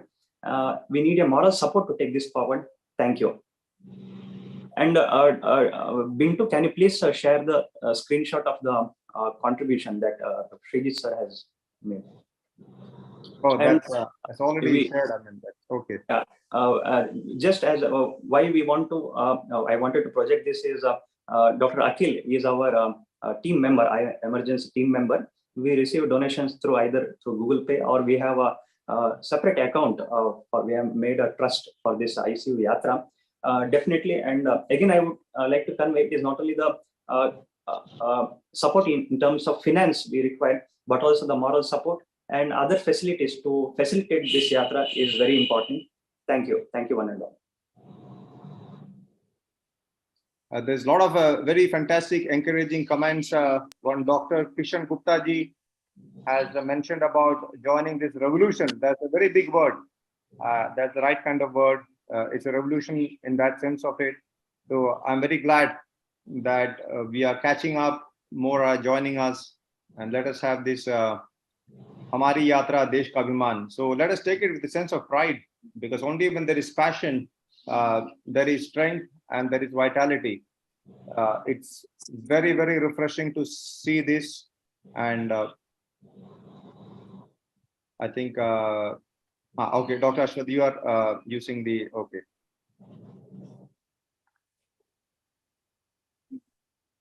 And Dr. Rekha Madam, can you please share your contact in public, I mean, in the chat box or the,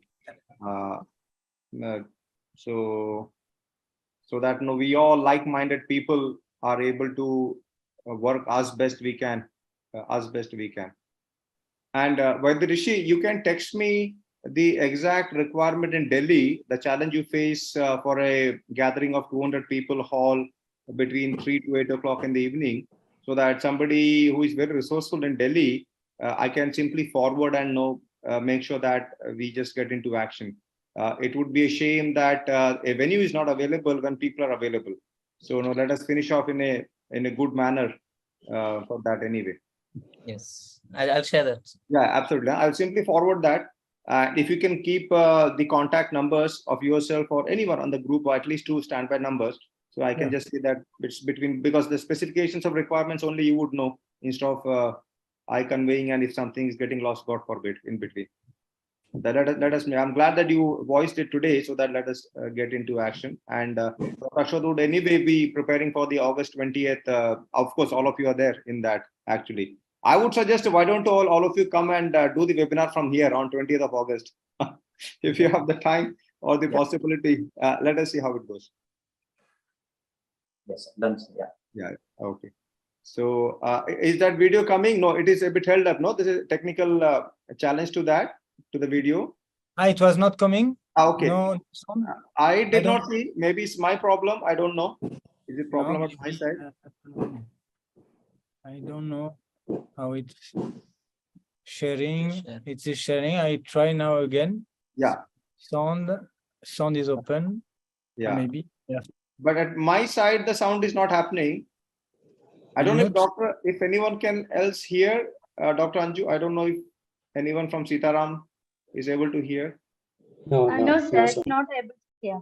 Not my side, so it doesn't seem to be my problem. Sound is not there? No. Neither Okay. sound is moving, but the video is not coming.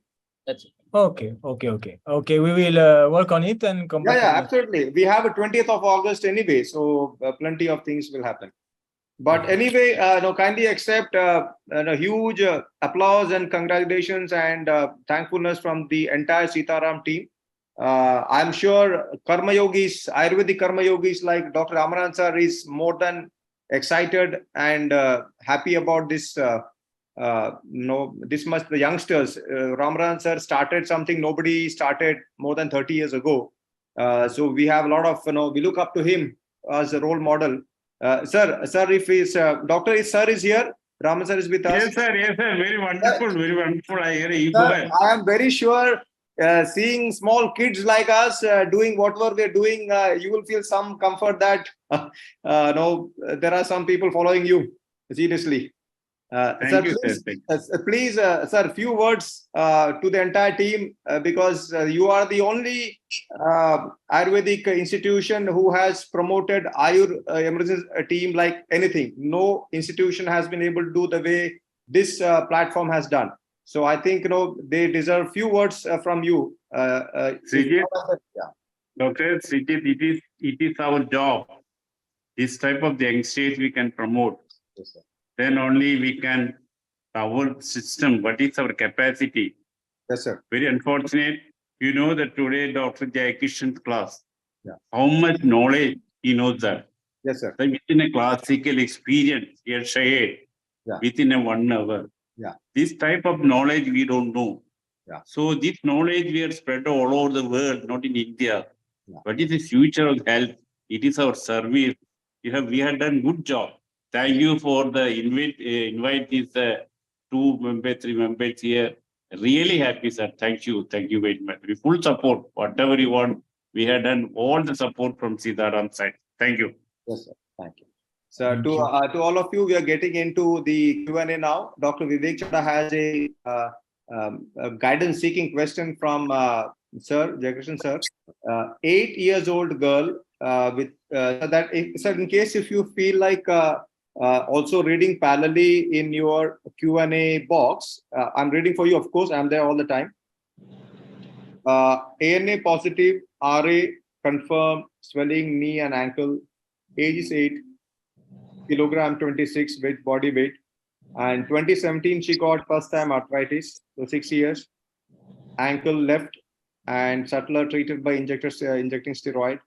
And Feb 2022, 5 years down the line, noted again symptoms, ankle area swelling pain, again injection steroid, June 2022, and January 23 again right knee. So how to engage this? MRI shows active synovitis. How to treat this patient? Okay, I'm audible, no? Sir, absolutely, sir. Fine. Is RA positive, you told, no? Yes, sir. Yes, sir. Yeah. The RA, as I told you, comes under Vata Rakta. 2 things we need to look into that. Is Vata there is a weakness to the core. That's why it's difficult to deal with. That weakness can be even induced through the mind. That's what I feel. So we need to ensure that the patient is generally very comfortable, feeling very comfortable with atmosphere, external factors and all. Then only you treat Vata atmosphere, then only it will be effective. Second thing is that just because swellings and all there, Vata symptoms are there, too much of Ushna things cannot be given because it goes against the Rakta getting involved into that. You ensure that child is not irritated, child is not agitated. See, the frustration, agitation and all will not come out. It all happens inside. So third person may not be able to understand that. If you closely watch, you understand a restless mind can easily go into agitation or frustration mode, which is equal to Kopa. It can create a visheshan of Rakta Dhatu. And when Vata is coming through the mind, mostly we say autoimmune. you are supporting the disease. That is the ultimate meaning of it. Or you are not fighting the disease. You are doing something, releasing some proteins which are supporting the disease. That it should be fighting the disease, you are not doing. That means from the deep plane, some support is there. Our calculation is that through mind you can do it. So that area also has to be addressed. Then doing something for Vada. I used to give only Rasnandadi Kashayam with Kogilasham. Rasnandadi Kashayam itself will take care of Pitta because of Shatavidhi, Amrita and all. But Kogilasham will be doing a Rekta Prasadanam as well. It's not Sida. I used to give it. And even if is needed any Dhara and all, the Shamulam Kashayam with milk and all will be producing an impact. The overall health you need to support based on that. Some tonics. More than Belashtam, I used to give Ashwandashtam or even Saraswashtam sometimes. At least once a day, where you see that mind is also getting pacified. Vayu is controlled. Through that, mind is also pacified. Then physical plane, whatever you do, Vasti and all, I think, if at all possible, Shira Vasti in a reduced dose. Otherwise, ensure that Agni is there and Ushna things are not induced. Kogilasham kind of things or Shadangam Kashayam kind of things can be induced. Shatavidyadi Kashayam kind of things can be induced. It's not based on how you relieve the pain instantly. It is based on how the Rakta Dushti is addressed gradually without provoking a Vada condition. So, two Sida cannot be given, but something like Kogilasham and all creates Rakta Shuddhi. Slowly, you see that the swelling or the pain kind of thing slowly comes down. Nowadays, we know that RA reading has nothing to do with the pain and swelling. You know, people with 300, 400 and all goes without any symptom. People with 30, 35 will have acute symptoms. So that element is there. To my understanding, RA, there is a big element of mind getting involved into it. That gets addressed. Then the physical plane, you have your options are more. You can address Vada without provoking Pitta. You do the Dashamuri Dhara with milk and Vada Rakta without milk in Vada. You give castor oil with milk in Vada Rakta without milk in Vatavyadhi. You do Kashaya Vasti in Vada, you do Shira Vasti in Vada Rakta. So when Shira is added, you are taking care of the Rakta provocation. That's what you do. Small Manjishtadi Kashaya. Small Manjishtadi Kashaya, which is good for Vata Rakta, will not be provoking wall. So Shadangam Kashayam with Amrita Shadangam is generally available, or Kogilasham Kashayam with Rasnandadi Kashayam usually is given. But all you want to give Gulgulu, Chandraprabha Gulgulu is a better option there, because it is not hot at all, but at the same time, Gulgulu will have its impact. And some Arishtam, because child, you know, Arishtams are basically meant for children or those who cannot tolerate the taste. So instead of Bela, I used to give Ashwagandha Ashtam and Sahasra Ashtam at least one time to see that some Brahman is happening, Vayu is reduced, it has an impact in the mind as well. So I think it is clear how to deal that kind of all autoimmune conditions. We need to follow, we need to calculate the role of mind as well. As an advantage Ayurveda is given to us. Patient, that is, we have mentioned that the Ashtanga, they are Sneha Tikta Vasti. That is mentioned. Yeah. So nobody is practicing that subject. Can you explain, sir, that idea? Vasti. The thing is that, you know, in general condition, we say Vasti. See, widely practiced Vasti is Madhutariga Vasti. Yeah. Okay? I've been doing it for many years.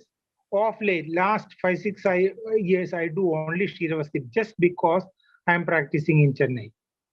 Even Kashaya Vasti. We see ultimately what is the result.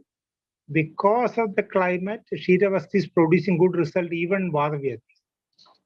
Second thing, to do Vasti, you need to see that the entire symptoms are reduced, Agni is re-established, then only we need to go for a Vasti. Otherwise, Vasti will be producing only instant result. It will not be sustained. Vasti or Virejana, we need to ensure that Agni is there. See, Agni is a subjective field with a objective parameter nobody can understand. When you closely interact with the individual, then only you ensure that there is an efficient Agni. Stomach, there is no discomfort at all. Even small things like lack of appetite, bloating, burping, heaviness, maybe small things, but it shows that your kosta is not strong enough. You need to ensure kosta is strong, then only you can do any kind of sadhana. So these are some areas we need to be very careful, because these are all subjective things. When you ask whether you have heat in the body, we don't mean the temperature. You mean the feel of the patient. That you understand. If the doctor understands the same feel, then only you can understand what will be the atmosphere of heat in the patient, which implicates the pitta, rakta domination. How you address that. That makes the vada clear for any kind of shodhana or any kind of vada medicine being induced directly to that. So any vasti, I think, will be good if it is knowingly induced. That's what I used to say. So I used to do Mautharika Vasti to be safer. Thailam is there. So Kashayam alone, you cannot understand the deepest level changes, It's not the symptom alone. So if there is a history of Grahani and all, do a Vasti, you will be creating a trouble after maybe 6 months or 1 year later. This symptom may be going, you will end up with some other disease.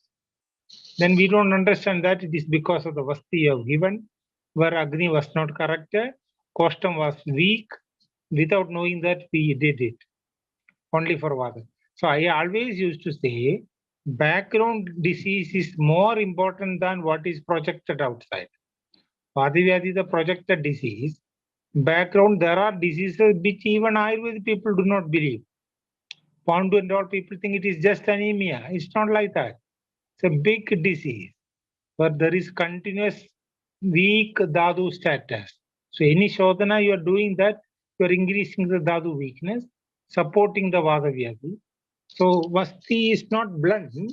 Vasti, we need to look from the angle of the entire atmosphere of the body, where Agni kind of things which is subjective has to be seriously calculated.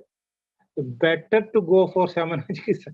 Vasti is very convincing and you have experience, you can go for it. Otherwise, see, Swasta Chikitsa, everybody knows. Swasam, Vada Kaba is there, and Vada itself, Prano, Udano, and Samana Vayu. And Kabasthanam, because of that, naturally, Vamanam is the medicine. Vamanam is the best thing. But we know that 90% of the Ashtanga Chikitsa talks about Shamana Chikitsa. Even though Vasti is Vamanam is the best, Vamanam is not easily possible. You can have a Vada atmosphere in the background, weak atmosphere in the background, where Vamanam can be sometimes dangerous. 99 people, it was 1%, it is dangerous, means you are not supposed to do it. That is Ayurveda. We say the Upashem, no? Only positive trial you can do, negative trial you cannot do to understand it, So, what I say is Shamanam is the best, Shodhanam is the best thing, provided you have clarity of body in all planes, including objective physical plane, subjective subtle plane also. If that is very clear, any Vasti which is clearly indicated in books will be wonderful. It will be working very well also. Thank you, Jayesh. Beautiful explanation. Sir, I think you already answered perhaps Dr. Kalyani Sarvade's question of how the treatment protocol changes according to Desha. Please, Yeah. you did mention about Chennai and then you did. Yes. Yeah, maybe that is already answered, sir. Maybe. Yeah. Yeah. Okay, sir. Then is treatment protocol for spinal canal stenosis. Lumbar stenosis, you mean? Yes, sir. Yes, sir. Yeah. Yes. Yes. Yeah. That is my experience, I can say, compared to lumbar spondylosis and all is more difficult because spondylosis you have carried on for a long time. That's why there is a structural damage, vertebral canal going shorter, no, smaller.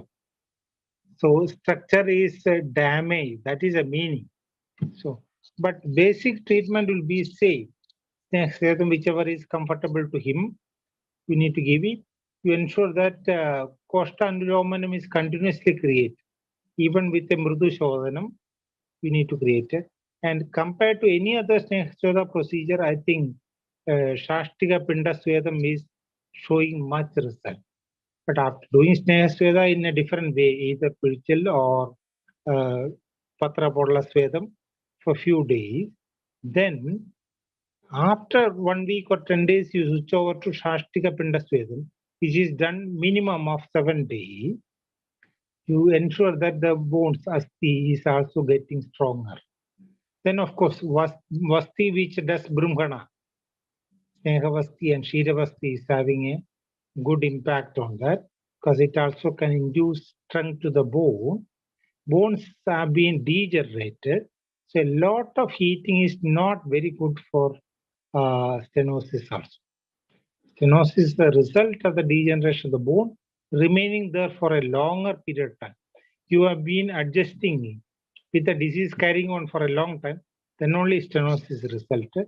So our concern is how to pick up the bone strength, how to regenerate the structures, structures which are very minute around the lumbar vertebral column, which we don't mention in the scans and all. No, there are a lot of arteries, veins, lymph vessels, or vertebral ligaments, muscles attached to the back. All those structures together are going weak. It is bone is what is seen outside. All structures supporting, especially vertebral ligaments and all, they also become weak. When you strengthen, you need to strengthen everything. Instead of doing thylas, I used to take Dhanvantaram Kuramba and all, and ensure that this Shirabella or Dhanvantaram 101 kind of things, which can reactivate, which can regenerate the structures, which is useful on a longer time. It's not that instantly it creates a result. Long term, something is given like this to regenerate the structures, then it is showing result. But I think old age and all is comparatively difficult. All other low back pain, different types of pain, compared to that, it is difficult. But still, this is what I used to do. Okay. And next is from Dr. Thambi Nagajan sir. Allopathy teaching skin pores are the only way to excrete, and any external application or medication through skin will not be penetrating internally. But then I think we will have to, sir, your comments on that is very welcome.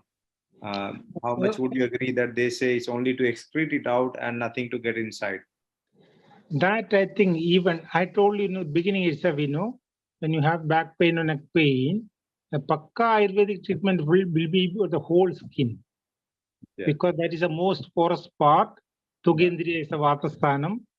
So, in the porous part means Vayu will be the first thing to enter.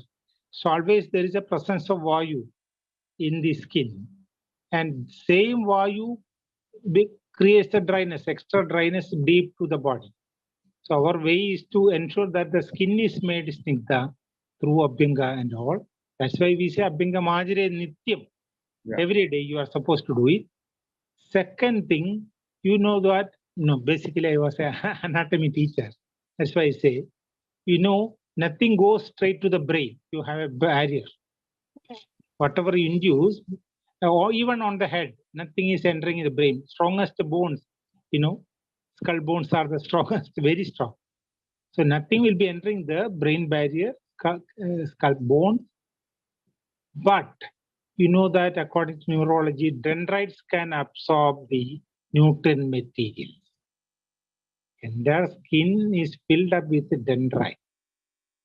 See, polio and all, olden days, we all know that in Kerala, people use only the Navara payasam, Navara labor, Anna labor. Don't even require medicine.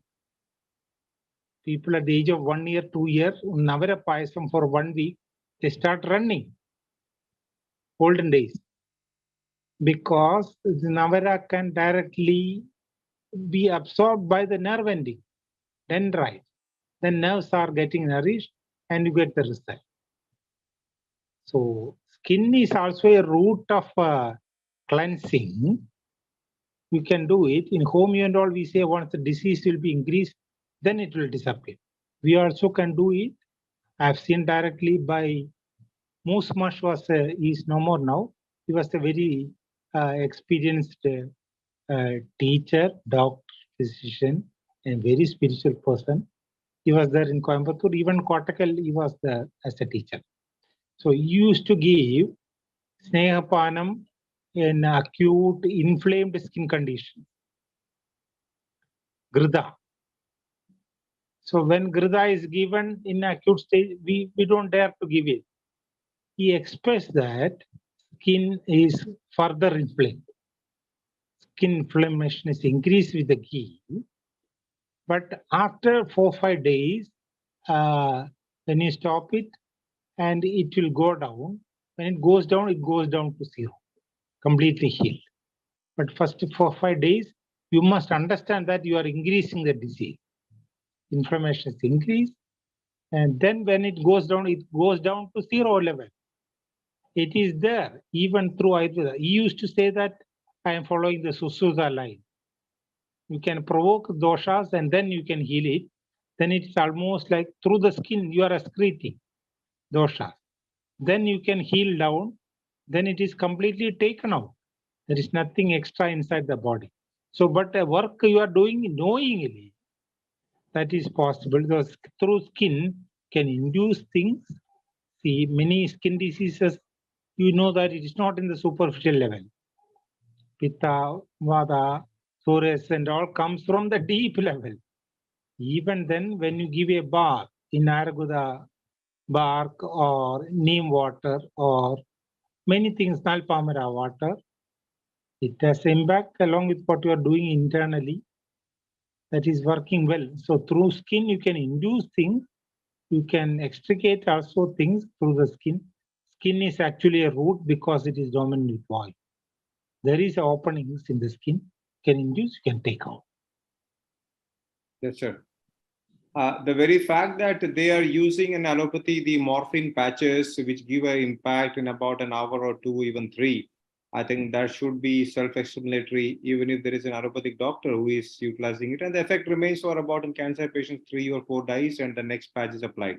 So I think experience would be more important than theory only. Ultimately, what we realize is more important than proof, is what we would have to say, perhaps, sir. Yeah. Sir, I thought of sharing this information of the legendary Moose sir. Sir, am I correct? Moose sir was the Guruji of our late K. Shankaran sir, DME retired. Yes. Yeah. He was a product of Coimbatore, Kottakkal. Yes. Kottakkal, he was a professor there. Yeah. After retirement, only came to Coimbatore College. Yeah, we have heard a lot, sir. I don't have his photograph, but Moose sir, I mean, it's like every day when we say Vandeham Guru Paramparam, I mean, we have heard so much, not just professional, but also the compassion he had. I was told, I don't know if it's correct, somebody was telling me that he would make the students come after the bathing and he will personally touch the head and put the Rasnadi Churnam. Like, I don't know if somebody exaggerated, but he was so caring, not just a teacher per se. He was very, very loving, compassionate teacher, like, like a godfather for his students. Is the impression I get. I know that. You are right. You are absolutely right. Yes, sir. Thank you for verifying that. We are so lucky to have heard, if not seen, such legends in our lifetime. So it is very thrilling for me personally to know my guru's guru is being mentioned here. Yeah. Sir, next question is from Dr. Jayashree Shingvekar. If you could explain the Pindiko Devashtan Avastha of only left leg. That is what is specifically mentioned. I hope, sir, what she meant is Pindiko Devashtan, because the spelling is Pindico and DVSTHAN. So I'm just imagining it has to be Pindico Deshtan of only left leg. I think it's only a symptom. It's not a disease. But if it is not addressed, it can have a structural impact on the calf muscle, no? That we say calf or triceps servo, that mass. Yeah. Mass can be, the shape of it can be altered. That means there is a structural damage. It is not continuously addressed. Yeah. But the cramps, it is almost like a cramp. You can have, if there is a vata, if there is a weakness in the body, even dehydrated status you can have, even sugar goes down, you can have. Suppose you are walking too much, you are using that leg too much, you can have it. Even in a constipation where vayu is moving different way, you can have it. Pindigosation typically told in Shagradha, Pindigodeshta. That shows when you are constipated that vayu can move anywhere. If you are using the leg too much, it can show up in the leg. If you are using the head too much, you can have a headache. So wherever there is a vata atmosphere, like Pandu you can have, sugar you can have, sugar goes down, Madura goes down, it is a Ruksha nature coming up. So that vata is there. You are using leg too much, legs it can happen. Easily. Any disease in which vata atmosphere is there, and you have a habit of walking too much or standing too much, adiyoga, adiyogodadam pavanam drishtva, because you are using the legs beyond your capacity, then it can show up there. If it is continuously there and if it's not addressed, it can have a damaging effect on the muscles or the nerves going through that or the arteries going through this muscle. Ultimately, the pain can go down to the distal parts of the lower limb as well. So you need to slowly strengthen, ensure that vayu is not there in the rest of the body to support it. Then slowly strengthen the leg movements with the Sneha Sweda and all. Then I think, yeah, background you need to calculate from Ayurvedic angle. The calf is the projected area. Try to find out what is the reason in the Ayurvedic angle, what is the background atmosphere, just like what Samhita says. How Vata has happened to this person. If you closely watch, you get the answer. To that also you need to address. Then locally some strengthening like Dashamula Dhara or Shashtika Pindasvedam with normal thylas. Extreme hot or extreme cold things need not be applied. Medium things. That's why the Dhanvantari Thailam, Narayana Thailam is more famous all over India. No, it's moderately hot. It's not extra hot. It's not. See, I always used to say, as per Samhita, you have only 2 Kashaya Ganas mentioned as Vadahara Ganas in Ganas. Patradaru Natam Gustan Dashamulam Beladoyam, Vayum Virataradim Vidaryadi Sanash. Virataradi Kashayam and Vidaryadi Kashayam. Only 2 are given as an example, and these 2 are generally not used for Vatavyadhi. Reason is that Vada you have to treat, see the Rusha atmosphere, so you require Ushna Snigdha medicine. But what range of Ushna Snigdha you can't explain. That innumerable possible. So they have given 2 extremes. See, Vidaryadi is Snigdha 99%, Ushna 1%. Virataradi is Ushna 99%, Snigdha 1%. So both extremes are given. Whatever we are using, all these Rasna, Di, Rasna, Diguna Bhagam, Rasna Saptagam, Rasna Panchagam, Rasna Tamalikyadi, Rasna Erandadi, all these come in between this grade. So through the practical requirement, expert physicians made this combination which will fit into these 2 ganas. These 2 ganas are extreme, so usually you don't require that dealing with Vatavyadhi. Vatavyadhi rarely comes with Kaba in the background, mostly Pitta in the background, like alcoholic palsy you can have. Where Pitta in the background will be there, Rasnadi cannot be given. I used to give Vidaryadi in that context. There is a Pitta element, Vidaryadi will be showing wonderful effect, even neck pain or back pain and all. Where Pitta background is utmost. So Pitta Vata atmosphere usually comes. Most of the cases are Kapha Vata atmosphere. That's why in Kerala atmosphere, you do all kind of Ushna practices, which produce wonderful results. But the rest of Kerala, I think, when you come out of Kerala, sometimes it may not be producing same result. That's why it's second thing you calculate is Desha. So important, Doshyam, then Desha. So in Vada treatment also, you need to do that cough Vada treatment, but you need to look into the background from our angle so that you will definitely find out some other diseases which are important as per the text. Fine. Yes, sir. How Dr. Jayveer Singh Solanki, how Avarna Chikitsa is to be understood, the Avarna? Yeah. Yeah. I think somebody else also asked that. You explain Avarna on that. Definitely, I say Avarna is generally mentioned. Charaga, it is there.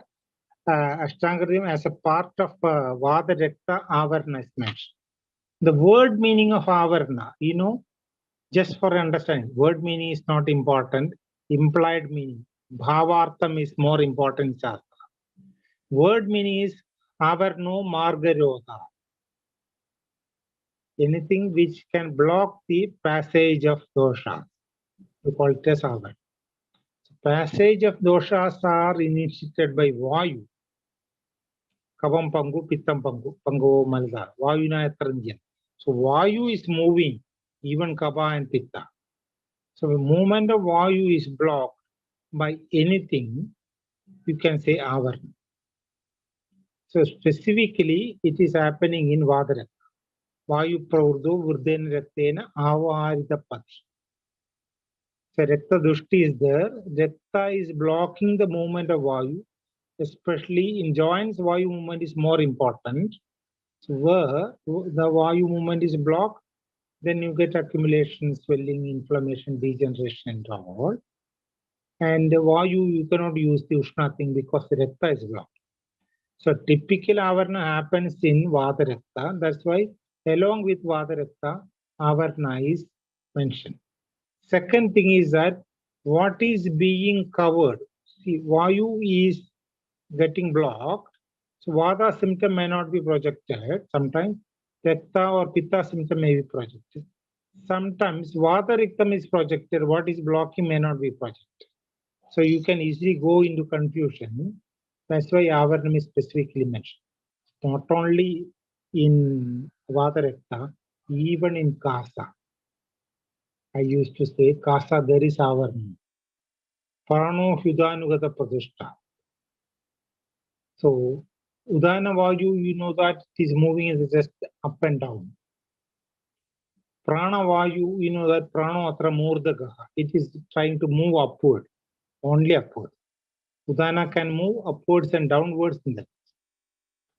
So, when something is moving upward, something is moving downward, it can interrupt each other. Going up and down, both forces can interrupt each other. Then you say Pranavayu is creating Avarnam for Udana Vayu. Both will be disturbed. Both functions will be disturbed. So even in Kasa, you don't clearly know whether Prana is disturbed or Udana is disturbed. Both can be disturbed or some can be disturbed due to the other. So there can be a confusion if you assess what is projected. Even though doshas are subtle, what is projected as symptom, it may be confusing. Behind that, there may be some other aspect. To understand that, Avarnam is explained. Vadarakta is a clear one. Many diseases it is a. I used to say it is a, what is a, it is a blockage by gunas. Gunas of dosha. Anyonya Avarnam is there. Pranavayu, Apanavayu can be there. Pranavayu, Udanavayu can be there. You can have it. Because that's a movement different, both opposite directions, especially disturb each other. So it is blocking the passage of point. Kaba, you can easily understand how it is blocking. Rakta, you can easily understand because there are gross elements. Even subtle elements can disturb each other. So in all diseases, you need to be careful. When you say, oh, this is pranavayu, behind that there can be a disease. Just like I said, no, any disease behind there can be disease. Any dosha disturbance also behind, you can have another element which is responsible for this. So going further deep to that, you can see doshas are, vayu movement is disturbed by sometimes same vayu, sometimes other doshas or even dhatu. So there can be a physical intervention blockade. It can be a property-wise intervention also. Chala property is property of vayu, which is moving upwards, that is also chala property, moving downwards also chala property. So it can disturb each other when it is in exaggerated mode. So that is also an avarnam. So anywhere you can expect avarnam. What is seen directly need not be taken into account. Before I think clearing out that there is nothing behind the scene to support these disturbed factors, especially subtle parts of pitta and vata is very important to see that what is provoking, disturbing the movement of vayu. So movement of vayu is disturbed, that is what is avarnam. It can be due to subtle things, even gross things. Subtle things, we have to say that doshas or gunas of doshas are creating avarnam. Okay, so that also need to be addressed, otherwise you cannot address what is being projected out. Yes, sir. Yes, sir. Anyonyam. They can do it. How to use different abhyanga combination for different it's written as VST Vyadhi. I imagine it should be Vatavyadhi. S would have come extra. So basically different abhyanga combination for different Vatavyadhi. That would be the question. Abhyanga combination, what do you mean by that? So maybe different oil combination. Maybe the Dr. Kishan Gupta would be intending that most likely. Or Snehasvedam, you say the Patra Bodalam Churnasvedam, like is that? Sir, actually, I just presume, unless Dr. Kishan Gupta is here to step in and be vocal about his question. So I would imagine how to use different oils for different vata conditions. Yeah. Maybe the way we think of Ksheerabala being so milder and Kotanchuka and that kind of maybe. Yeah. I can put it like this. Maybe I think oil used in Abhyanga, how you use different oils. Probably. I think one occasion in Coimbatore, they used to conduct Tattva Prakashini and all, where a detailed deliberations used to take place. One occasion when I was talking about Chikitsa, Vatavyadhi, Vataraktam and all, I had presented, to my understanding, a set of medicines, internally or externally, based on the gradation of Ushna and Snigdha content. Because this is what you require in Vatavyadhi. Different grades of Ushna and Snigdha, whether it is external or internal. Vatavyadhi, it is Thailam because you are using it on the skin. So different varieties of Thailam. Beginning, I told nearly 25 to 50 oils are available in India based on different areas. Throughout India, if you travel, you can see even 50 varieties. You can see. Even medicines also, you see Rasnadi, many Rasnadi varieties. So purpose is, you may require, suppose you are doing a Vata treatment in a very winter, Kashmir like a position. You require very hot oil, very Ushna oil, where these kind of Kotanjukadi or Panjamala Thailam, where Ushna Dravyas are dominant. You need that kind of a thing. Sometimes in a hot summer, you cannot use this kind of hot oil. It definitely creates pitta symptoms, rashes and all. Tambanam is a treatment when rashes are there, as per book, Abhyangam with hot oil, when are you doing? Process is also Snehasveda. Oil also contains Ushna things to counter the Vata nature, and oil is Snigdha. So, in practice, most of the Kerala treatments are a combination of Snehanam and Swedanam together. Book says separate, but practice you do Snehanam and Swedanam together. So Snehanam is Snigdha and Swedanam is Ushna, induction. So you need different grades based on the individual's condition and then based on the external factor. So you definitely require different grades of Ushna and Snigdha things. We know that Dhanandaram Korambo or Sajradi Korambo will be more Snigdha because it contains ghee, or Yamagam, Trivurt, Mahasneham. We know more Snigdha things are there in the field. Trivurt Sneham is there, Mahasneham is there, where Vasa, Majja, everything is added. Make it more Snigdha. There you assume that the Rucha nature is too much in the body. So you need more Snigdha content in it. So such combinations are available. Oil also, I used to say, moderate Snigdha Ushna you can get in the Dhanvantari Thailam because it contains 4 times milk added to the volume of Thailam. When you add milk, you are adding to the Snigdha content. You are reducing the effect of Ushna contents through the medicine. So you are taking care of Ushna and Snigdha, both when you add milk. Sahajara Thailam contains equal amount of milk. Narayana Thailam also contains more milk, See, Narayana Thailam is famous in North India because you have extreme heat, even winter extreme dryness. So you need Snigdha oil, which can be generally used for all the people. That becomes famous. If you go to specific, a doctor has to be more specific. Then you require a Sahajara Thailam. Then down to that, you get Karpa Sahajara Thailam without milk, or is a Paranada Kejyadi is there, or Ababahum and all we use it. Prabhanjana Thailam is there, Shuddha Bela is there. Shira Bela, Shuddha Bela, see we add milk to ensure that Ushna is very minimum. That's why they are more used on the head. Head, you cannot use too much of Ushna because of the eye. 4 sense organs being situated in the head, especially eye, Chakshu Tejo Mayam Tasya Vishesha Sreshmadobhaya. So Ushna dominant things you cannot use it on head. Head when you are using, Dhanvantari is also used for head. Shira Bela, Shuddha Bela, Thailams are used. If there is no Ushna content in his body, Kapha only is there, then very Ushna things can be. When Sahajrati and all are used on the head. When you use the repeated things, Shira Bela, Dhanvantaram, Sahajrati, repeated. So in milk again and again it is repeated.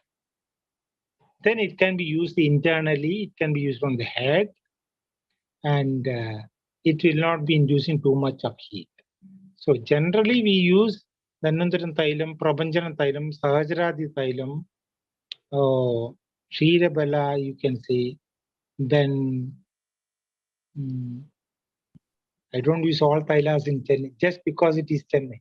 I used to do it when I was in Coimbatore. All Thailas I used to use.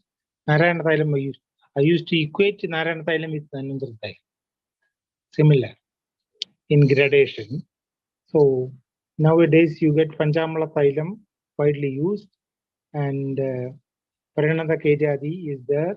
Maha Ukudamamsam is there. Mahamashtra Thailam is there. Less Ushna dominant. Maha Ukudamamsam is also used internally when it is in Paga difference or repeated. You can use it.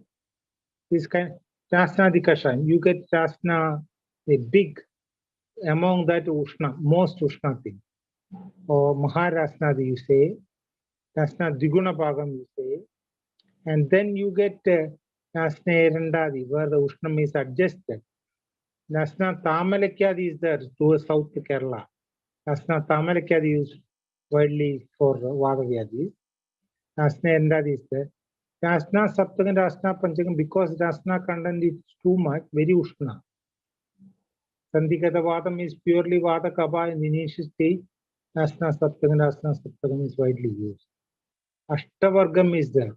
Because of Lechuna, you know, Pitta Rakta Vinirmukta Samasta Avarna Avarde. Shuddeva Vidyadeva Yonandrivyam Lechunata. Lechunam is very Ushna. So Pitta element is not there, then Vada Kabha you need to expect Ashtavargam will be fine. So Avarnam people use because Lechunam is good for Avarnam also. So that is how we see nowadays. You say Rasna Yogaraja Guruguru, Nasnendad Yogaraja Guruguru. Now they are going to have a Kashayam Rasnendad Yogaraja Guruguru with the Shirabala drops in capsule form. I only advise you add, instead of Guruguru alone, you add Shirabala 101 in a different form, so that the Ushna generated from Guruguru may be countered by the Shirabala 101. So together they are going to make a tablet, Kashaya tablet, which will be good for many places like Chennai or North India, where the Ushna is not that much needed. So this is what I've been explaining, the entire management of Vatavyadhi. Of course, practically also, this is the requirement. Fine. Yes, sir. The variety in the Deha Desha and the geography Desha that necessitates this kind of a varied option, which is basically a wide spectrum of options the acharyas have given us. Yeah. I mean, the depth of their knowledge and sensitivity to the topic is just beyond our comprehension sometimes. I mean, how thoughtful of them. How thoughtful of them. Including the contribution of Kodamba, that is from Kerala. If Yeah. I don't want to sound regional, but just to let you know that it's Okay. a humble statement. It is like Yamakastavruto Mahan, you know? Yeah. 2 things, 3 things you can mix. Yeah. Sapir, Vasa, Majja, Thailam. Yes, sir. You require to induce Nehanam. It can be Sapir when it is internally, it can be Thailam when it is externally. It can be fortified. You are inducing Snigdha content. It can be fortified with Vasa, Majja, or even ghee. Kodamba, when you say you add castor oil, which is a very good thing for the Vata. Castor oil, ghee, and Thailam together is Kodamba basically. It ensures that enough Snigdha is there. Or where there is Shoshanam or Rutshanam too much, many of the Thailas are available in Kodamba form. Nanundaram Sajati and all are available in Kodamba form. So if Thailam is not effective, that is not enough to create a Snigdha, address the Shoshana status. Kodamba will be the better option. Especially when there is emaciation and all. No? We are using Mahamashtra Thailam. Mahamashtra means too much Snigdha. Mashram. Same way, Kodamba can be induced if there is Shoshana, emaciation and all, as a main symptom. You assume that you need to directly do the Brahmanam. Kodamba will be a better option. These are practical requirements. Theory is already given in the Samhitas. Yes, sir. Those who are doing the practice, naturally you require different gradings. That is how you say without Ashtangradim you cannot have Sasra. Absolutely, sir. Without Vagbhata Samhita, you cannot have even Vaishyaji Ratnavali, Chakradattam or anything, Yoga Amritam, whatever it is. Yeah. Background it is Samhita. Without understanding Rajeshma Chikisa, you cannot have Indukanta Kashaya. Absolutely. Shatpalam, you should understand, then only you can Indukantam you can make. The Adimadikritam or Pandu, you should understand, then only you can make Punarnavastakam. Absolutely. So even Sastra Yogam background is Samhita knowledge. I say theory is more important than the practical. Through theory, you can also make your own combination if need arises. Yeah. Whether you understand it or not, that is the most important part. Yeah. Medicines are available. One is not available, you get another one. But whether you know it or not, that is the most important part. Yes. You are doing it theoretically, you are doing it knowingly. Yeah. That is Ayurveda. Sir, Dr. Swati Jadhav, is there any book to refer to improve clarity on the subject that you would recommend? No, you know, whatever book is, to my understanding, whatever book is written in the last 100 years, I told to a scientist from UK now recently, it's all not Ayurvedic. They just cater to the then and the requirements, like a book syllabus wise. It's nowhere near to the Samhita, you know, or medicines for each disease. Disease explanation is modern, medicine is Ayurveda. Both create different thought process and they will not match in many occasions. It appears to be matching, but practically when you are doing it may not work. Then you blame Ayurveda. It's not like that. Medicine is not like that. I said knowledge of body, knowledge of disease, knowledge of medicine, knowledge of treatment, everything comes in the same thought process. If that is basically understood, you create your own ways. Then that it cannot be written down. When you write down, it becomes physical, no? Different people take from different angles. See, Ragadi Rogan, I feel that 99% of Ayurvedic people do not believe that. It is never explained in colleges, or Brahma Smrutva. Even I, as a student, used to laugh at it when you say Brahma Smrutva. It cannot be reasonably explained, then you don't believe it. It's not logically explained, you don't believe it. You can talk about it, Ragadi Rogan, 1,000 times, but it doesn't touch your heart. So when it is to be explained, in return, it becomes a physical knowledge, like science. When it is explained, see, Samhitas need to be explained in different way, all Shastras. When I say Ragadi Rogan, I should explain the way I understood Raga. It's not the book.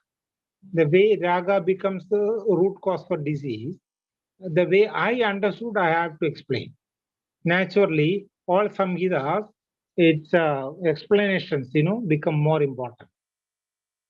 Vyakhyana becomes more important than the Samhita. Vyakhyana is doing like this. How I understand it, that has to be conveyed to the student, then only it will be convincing. So there is a problem. Last 100 years, whatever book is written in Ayurveda, it's all trying to find out what is there in the words of Samhitas. Implied meaning can be directly conveyed, not through books. So any book you can take, then you can understand. With that, I am not benefited that way. Whereas you talk to somebody, you easily understand how he is doing, how he is thinking. A thought process of a teacher can be adapted, not through book. So when you closely move with a teacher, his thought process you are trying to imbibe. That is what is working very well.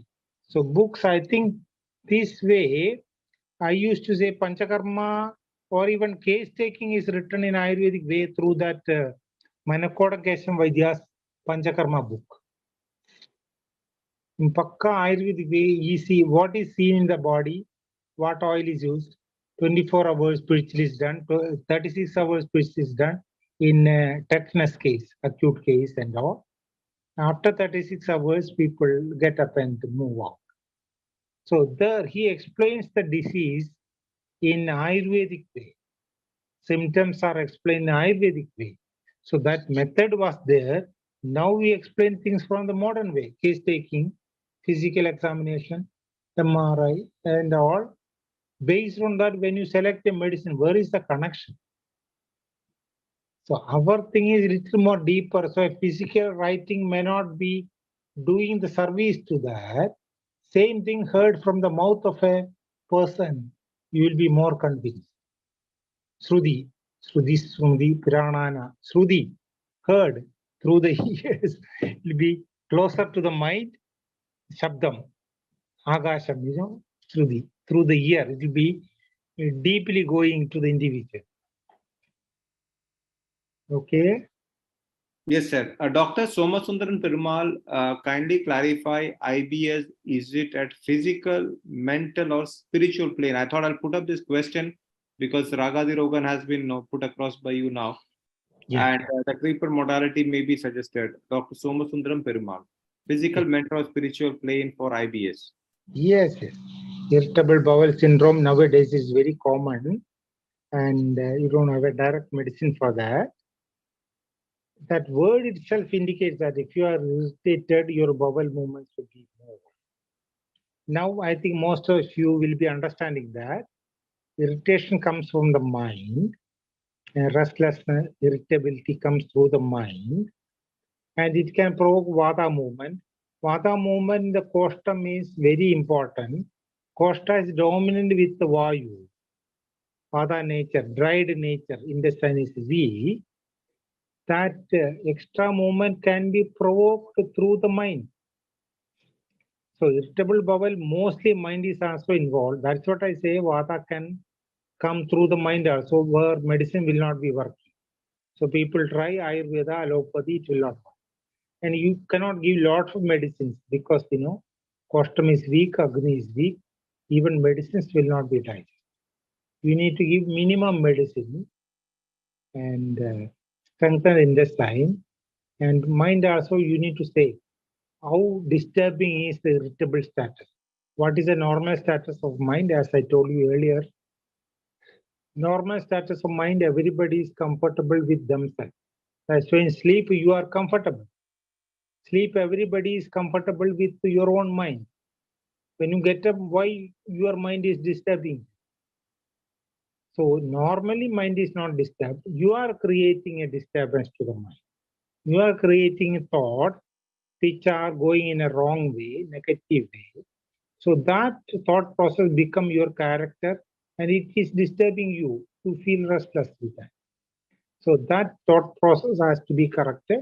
You need to ensure that what is a normal status, how comfortable it is, that has to be convinced slowly. But that happens only when the value in the koshta is reduced. Then only you can listen to that. So even to the intestine, I used to give only Sukumaram Kashayam, Dhanandaram Guliga and Dadimashtra, not penny medicine. Sukumaram Kashayam, which is typically mentioned for Vriddhi, Vidradi, or rather Pandu and all, by Ashtangarya, Sukumaragrita. Vriddhi is a condition where koshta there is vata. That's why most of the stomach condition people are using Sukumara Kashayam. So it just strengthens the stomach, strengthening the koshta. So vata nature is slowly going down. Dadimash is not diarrhea, no. It's almost like Kapaja Adhisara. So Dadimashtra Churnam will be reducing the number of bowel movements and the importance of remaining calm, relaxed. You need to talk and convince them. Then along with the medicine, is effort to remain quiet, avoid certain unwanted, irritating situations, discard it for the time being. You can get angry with such people after a few days. Discard it for a few days. You can tell them like that. So when mind is also addressed through that, what to say, counseling, entirely are talking about the spiritual status of yours. That's why in deep sleep you are very comfortable. Mind is subdued. There is nobody to disturb you, and your status is very comfortable. Shandam, Shandagaram, Bhujagashayanam. Your status is Shandagaram. When mind is projected, you are disturbed. Otherwise, you are normally very comfortable with yourself. That you need to convince the people. So actually, you are dealing with physical plane, mental plane, and spiritual plane. Then you try to address that also. First, you understand that mind and person is also disturbed. Whatever be the reason, he will blame because of the work, because of family, other things. Not exactly. The way you use your mind against these issues can be changed, So that is possible. Inherent nature of thought process is disturbing you, whereas your natural state is very comfortable. This can be conveyed and made comfortable along with the medications you are giving. So medications should be minimum when there is a issue related to stomach. You cannot give rest to the stomach. Any structure can be picked up if it is rested. But stomach, you can't do that because even if stomach is disturbed, you need food. Every 3-4 hours time, you need food. So absolute rest is not possible. So food has to be given as much as possible. Bland food you need to keep minimum. Then medicine to strengthen the intestine. I used to give these two medicines basically, but any medicine, whatever is familiar. That's what I say. I don't say this is the only medicine. Whatever medicine you say, use it knowingly, work it knowingly. You are addressing mental pain, you are addressing spiritual pain. First, you know that whether I understood it properly or not. Then the Vata nature of the koshta you are addressing. Vata nature, you are creating Brahmanam in the koshta. Then Vata is reduced. Brahmanam is accepted. That Brahmana can be reflected in rest of the Dhadus as well. So mind you can address like this. So that is what we are doing. Actually, that is possible. Irritable bowel can be addressed. Any disease, when the modern medicine say no, we have better options, better understanding, deeper understanding. So you have an option to, I don't say that all diseases can be treated because cause of the disease, is beyond physical. That is how Uttarasana says small disease may be more troublesome, big disease will respond to small medicine. Disease has a nature of pabma, something you have done previously. Maybe 10 years back you can identify, maybe 100 years back you cannot identify. So that when time comes, it can disturb you in the form of a disease also. Some negativity, you start eating sugar and you end up with diabetes. Who asked you to eat sweets? You could have avoided that. You feel that sweet is making me happy, I start eating sweet things, I end up with diabetes. Where is your thought process that sweet makes me happy is the culprit. When you realize it properly, you can avoid that. So that happens as the time passes. That's why Agbada says kalam is important. When mano roga, chidram baba kriyaramba pago anishtasya karmana. Anishta karma you would have done earlier. 10 years we say this life, 100 years back we say past life. Person is same, body and mind changes. That is only meaning. So some diseases may not be possible. Still, we will be helping it out. We will not complicate things. Major disease, we will be helping to ensure that we are not complicated. We should have our own knowledge, clear knowledge. So that is also. This is any connected of the Grahani dosha, IBS. Yeah. Grahani is a typical condition where there is a continuous weakness to the entire intestine. Adhisaram, Grahani, and Arthas. Entire koshta is weak. So frequent motions you expect in Grahani. That is the example. That is the background knowledge with which you are approaching new diseases.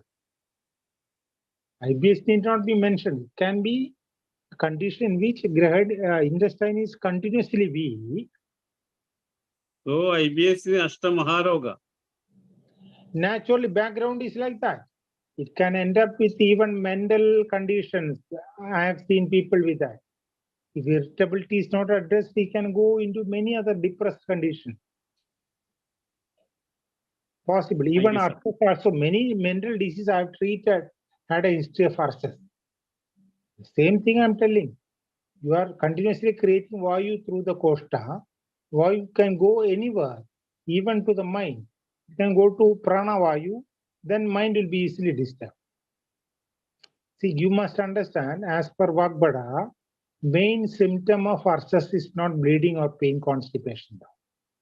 Its main symptom, as described by the text, is anavasthitatva. You don't like avasthiti. You don't sit quiet. You become restless. That is the main symptom as per Ashtangarti. So, impact of Vayu to Pranavayu to mind is explained, is imagined naturally. A back pain or neck pain is fine. You can understand why you going to the neck or back. Why you going to the head also is possible because the energy. Anywhere it can go. It's a mechanical force. It can go anywhere. Based on work. Yeah. 50% of the population is Vatavyadhi. I don't get you. Please repeat. 60% of the population nowadays in Vatavyadhi. Yeah. A lot of people have it. 40% of the adult population is having piles. US says you just carry on, it will not disturb you. But it's not bleeding pain. That's what I say.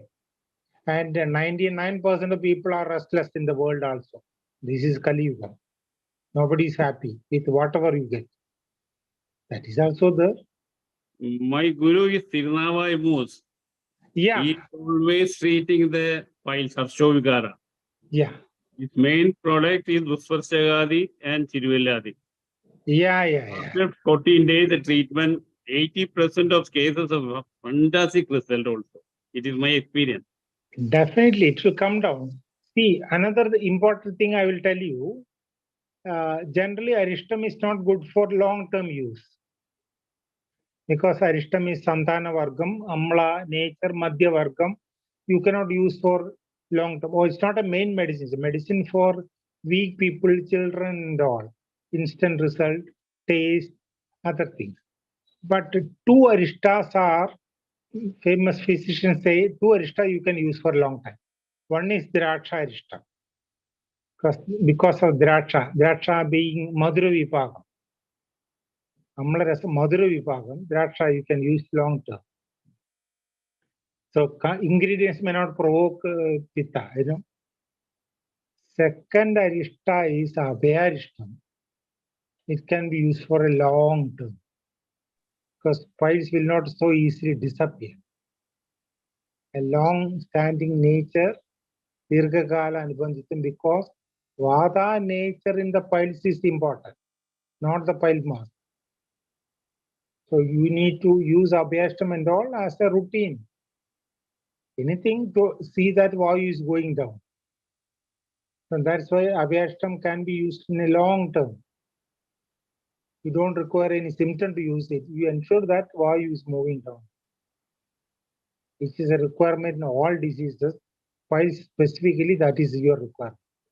So Chiruvelladi is for Vata Kapha, basically. Dusparshagadi is for Vadika piles. You have Aristam, no? Duralabha Aristam, Dusparsha. Duralabha Aristam, you understand if you understand Jwara very properly, where Dusparshaga is clearly mentioned. So I always used to say that Dusparshaga is mentioned in Jwara, which when the Ama is Vada dominant, Dusparshagam and Parpadagam is clearly mentioned. So Vada, without any strong implications, strengthening is needed, Dusparshaga is a medicine. So text is working, Shastra is working, whether we know it or not, that is a issue. Medicines are utilized theoretically, then it gives you 100%. Everything is working, sir, but our brain is not working. That is a problem. Yeah, beginning itself, I told the name, no? Acharya Rasayana. Shanta. That is most important. Sadvurtam is told. Nityam idahara vihara samishagari visheshva satta dada dama satyapara kshamavan aptopasevi cha bhavatyaro. Without roga, what is all mentioned? It's not medicine. It's not food even. Dhamma means who is having control over sense organs through mind. So mind should be pacified.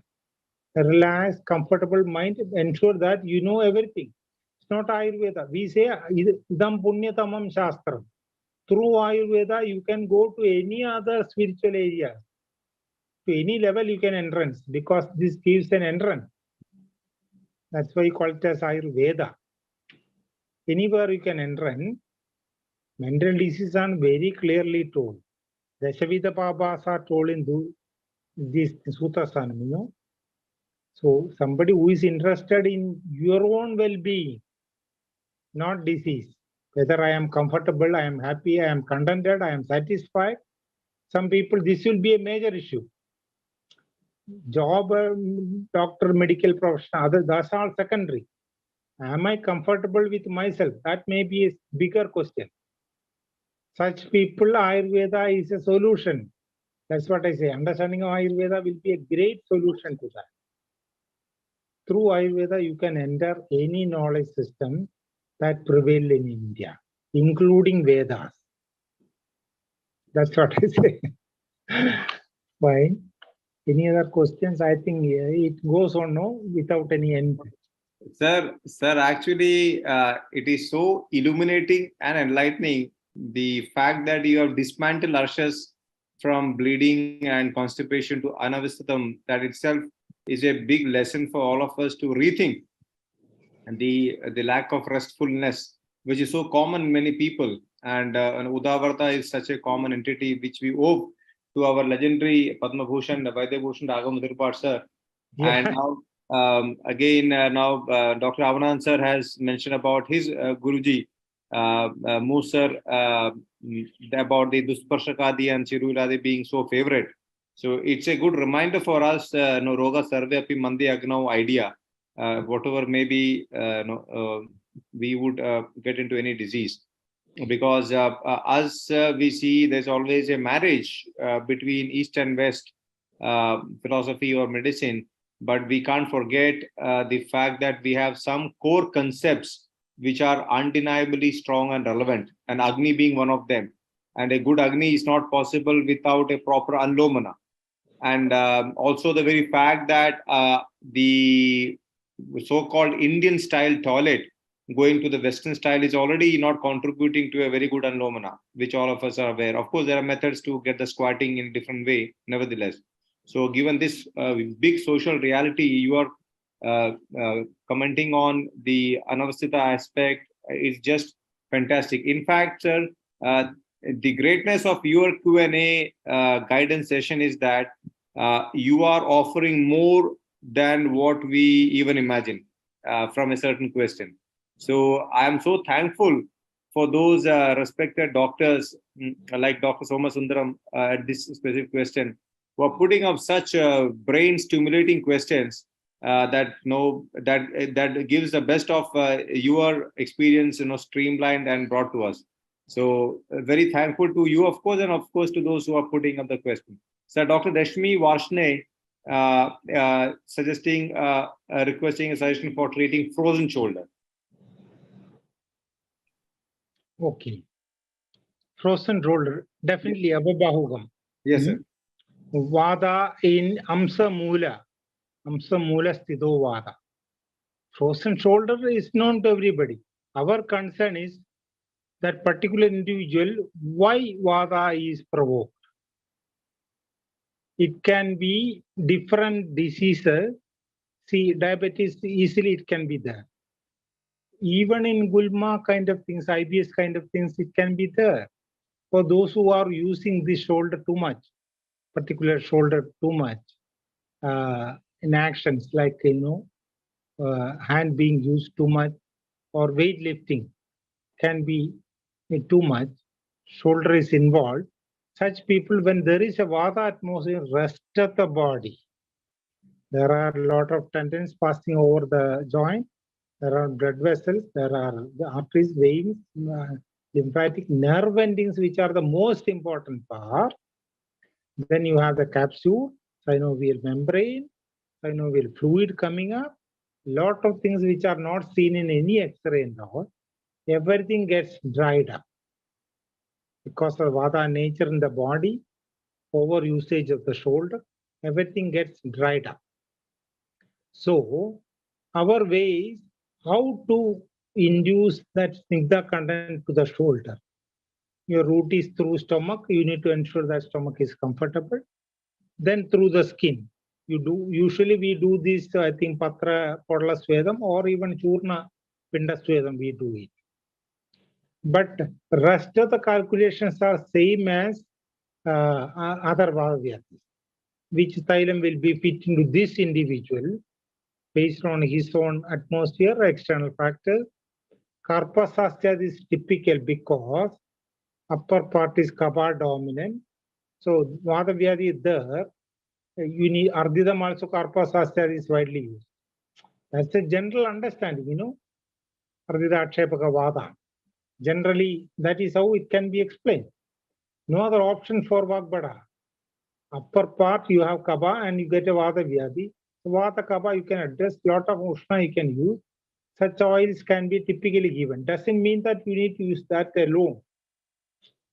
If you are in a very hot climate, Karpasasthya will not work. You cannot do. And person with a lot of heat inside, Karpasasthya will not work. You cannot blame the medicine, you cannot blame Ayurveda also. You have not selected it properly. You assess the patient properly, how much Ushna is needed. External climate you see, Desham you see, how much Ushna can be effectively induced. Then internally you rule out all these other diseases which are very important, like the Grahani, Gulmam. Gulmam, you ensure that always Vayu is going up. So to the shoulder, you can easily have it. Gulmam is a condition like that. Arthritis is a condition like that. So Prameham, all Dadus are having weakness. Rekta onwards, all Dadus are weak. Pandu is like that. Rektam is properly formed, all other Dadus are weak. That is your concern. Grahani, all Dadus will be always weak because partial absorption. So that weakness is Dadu Shoshanam is known as Vatavriddhi. Snigdha is not transported, so structures can be root shocked. Wherever you are using, is showing that impairment. So our way is to reverse that. So I say Vatavyadhi Chikitsa. It is Vatavyadhi Chikitsa. It's not Patchagada, Abhabauga, Gridhar Chikitsa. It's Vatavyadhi Chikitsa. That is chapter. So some examples have been given. You will get many diseases which are not mentioned in the book. But this understanding you will be applying. It is Vatavyadhi Chikitsa. Your question is how you induce Snigdha and Ushna, Snehanam and Swedanam. How you induce it effectively, knowingly. So it is possible Karpa Sasthyadi is used, or Pasadnyadi Kashayam is generally given, or even Rashnadi Kashayam is given widely. Shirabala 101 or Dhanandara 101 is used at bedtime. Nastyam also as a complementary you can do it. Abhabauge Hidam Nastyam. Just to ensure that Kava Shuddhi is there, it can promote the Vayu movement easily if Kava Shuddhi is made. But Sneha Swedam is the treatment for this frozen shoulder. What about the Mahishtradragam Jason? You see that the Mahishtradragam already that is now we can come that is a calcium and vitamin D also is there. Yeah. Mahishtradrama is wonderful, and you don't require even 25 ml. You require even 10 or 15 ml is enough. And also the Parinadagiri Shiradi, usually Kerala is good practice. Parinadagiri Shiradi. Right.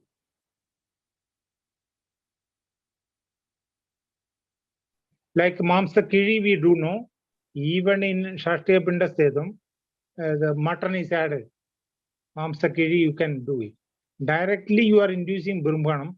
Internally, Mahishtradragam is a wonderful medicine. I have used it for myself to this context. Yeah. What about the Parinadagiri Shiradi? That is usually the Kerala, the Karpasadi with the Parinadagiri is mixed using the Abhabakua. Yeah. See, Parinadagiri is milder, Karpasadi is stronger, Ushna dominant.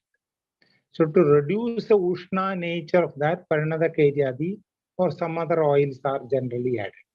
Widely added Parinadagiri. That is very effective.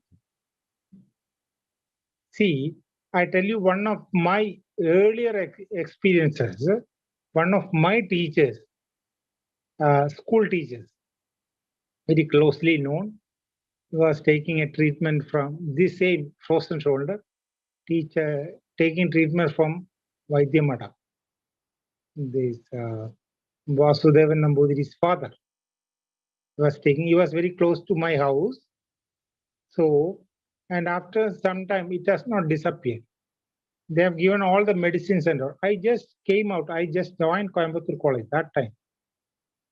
So once in a while, I used to go there. He used to ask me, all medicines are good for Abhabhagam. They have given wonderful medicines, I know. So, but it's not going away. 3 months, 4 months, 5 months, it has not gone. So I said, whatever medicine is given is wonderful, is correct, accurate, you continue. I adjusted, I said, one medicine extra, I will tell you, take it. I suggested Abhyarishta. Within 7-8 days, his frozen shoulder disappeared. All other medicines were same as what was given from there. I thought Vada Anlomanam is not sufficient enough. So I added Abhyarishtam because I asked him about the history of pile syndrome. He said a few years back he had it. Now it's not troubling. So I added Abhyarishtam 2 times along with the same medicine. Within 1 week, his frozen shoulder disappeared. This is how I understood. I tried to go deep into these things. Why it worked? It's not Abhyarishtam or I cured. That's not my concern. Whether I understood it or not, that was my concern. I started thinking too much about it. That is how we go deep into this book, Okay, so frozen shoulder also, see, Abhyarishtam is not indicated of frozen shoulder. You are using it based on the knowledge in the Samhita. So any medicine is possible. Jagatyeva Manaushadam. Whatever is generally possible, that will be explained in the book. Indications are meant for that. Sahajraj Tailam, I always used to say, Gulma Akshepaka Unmadadin Jaye. How many people are using it for Unmadam? I don't know. But that is a typical Tailam mentioned by Vagbada.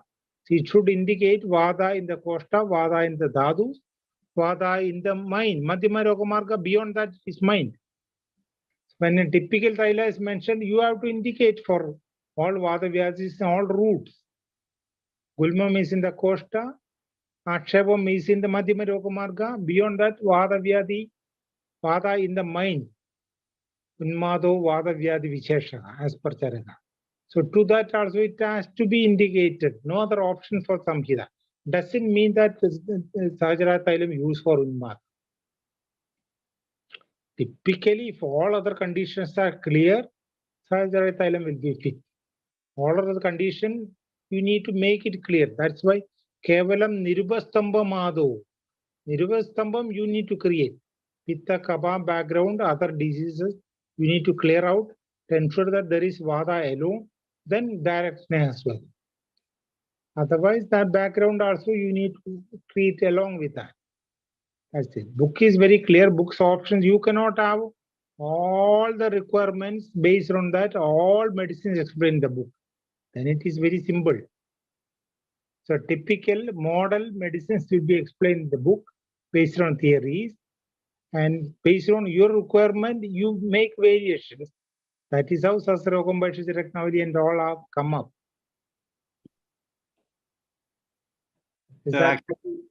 I don't mean to interrupt you, but your narration reminds us of our legendary mentors, Vaidabhushan Raghavan Tirupad sir, late Padma Shri, Dr. K. Rajavachar Kollam. He was MBBS also. I also know him very well. I mean, you all are of the same age and spectrum of Vaidyas. And for us, for me, as I keep listening to you, I feel like a bridge between those great mentors and we youngsters. You are the bridge. That's the impression I get. The purity of the original Ayurvedic science in its own originality. Of course, nobody is against integration or modern method of knowing things. Nobody. But then that we say Mayam Jairata. I don't know how to use it in proper English. The not untouched, rather totally purest original version. That is unexplored, you can say. Yes, sir. And this is something that our younger generations need to know, as opposed to being subscribers of herbal medicine, which is like the allopathic style of looking at it only, which is of course great too. Nothing is denied, but this is something we can't miss. This is our base. This is the original version. And if we have this, I remember when I was student to Raghavan Tirupad sir, he used to be with the line of Punarnavadi Kashayam plus Punarnavasam was his favorite for most of skin conditions and most of the gastro koshta. So that would take up the shaka aspect, like, and most of the gastro would be invariably Chiruvila, the Abhyarishtam. I mean, of course, things do vary. And Rasona, the Partharishtam would be for all the shoulder group of entities, even upper Urdhuja through. So, I mean, this was formulated after years and years of trial and error. And I was the student of both of these legends, Rajagopal sir and Trupad sir, towards the end of their career. So I was till the last moment kind of with them, kind of. So now I saw the finished product of their prescription, the refined, not the initial years of their practice, because every Vaidya is evolving. With utmost respect to every of our mentors, they are also evolving. Their style of prescription does change, and it becomes like quite refined and refined, as we may call it. So this is great information for us, sir, the way you have narrated. As I said, we are getting more information than what we would imagine from you in terms of these specific questions, because you are able to bring from different things and put in front of us, like, simple in front of the plate, actually. So this brings me, sir, to the point of there is Dr. Dilip Goswami, very thanking you for the thoughtful experiences, and he is requesting for treatment of paralysis due to hypertensive stroke. Okay.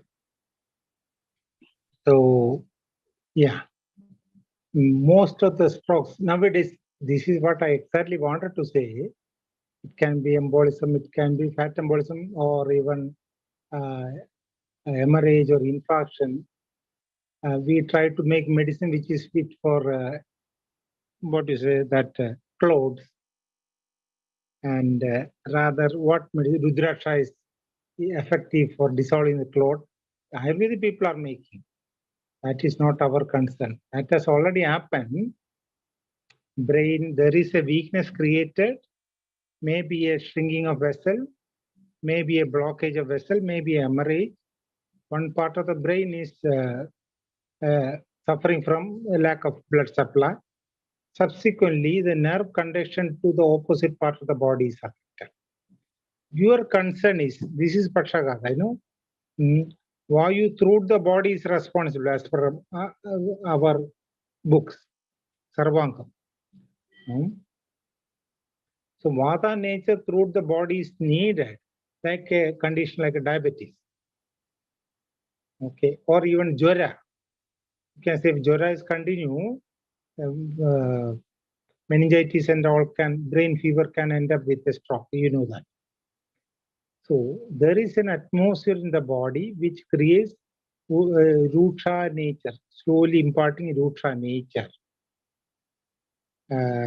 There are many diseases, as I explained earlier, many diseases will be there. Diabetic stroke is very common. Because we don't understand Prameha, that's what we are not looking from that angle. So entire structures in the body are getting weaker, including muscles, bones, blood vessels, everything. Blood vessel is weak and that's why it is broken. You get hemorrhage.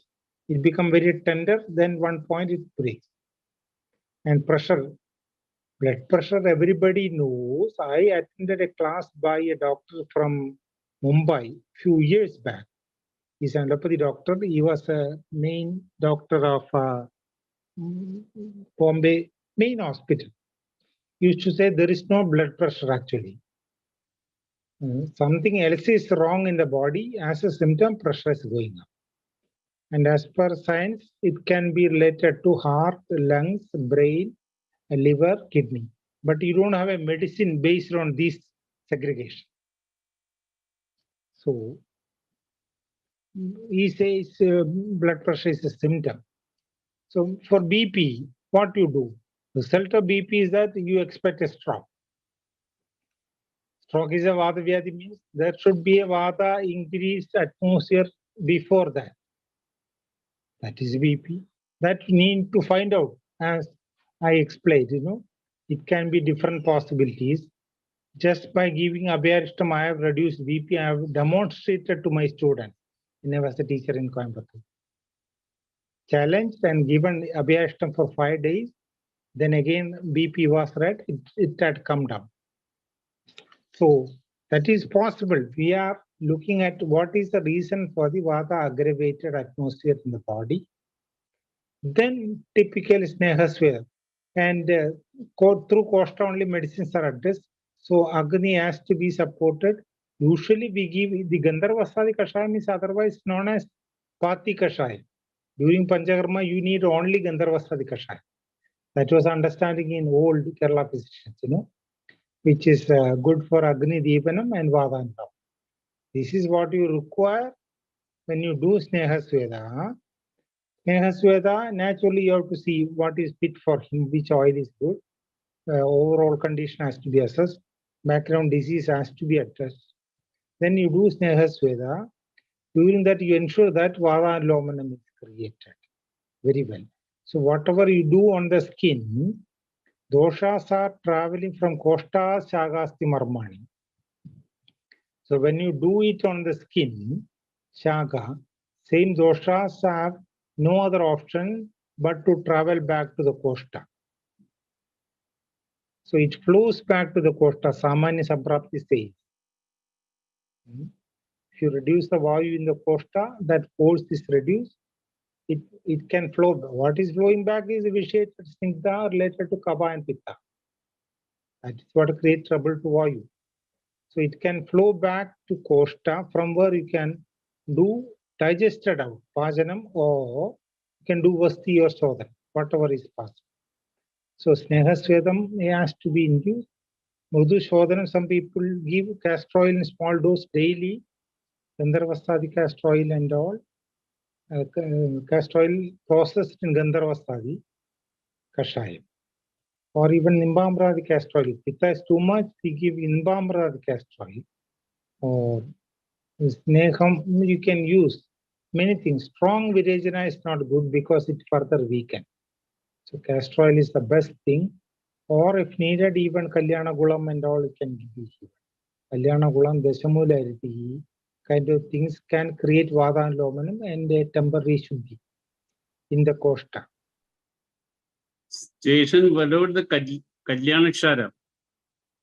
Udavartam, Ivanda, Arsho, Gudma, Pandu, Uda Krimin. Yeah. When you give Deshamularity and all, most of the Koshta related diseases are addressed. Because of Haridagi, you create Shodhanam and all. What about the Kalyanakshara, sir? Kalyanakshara.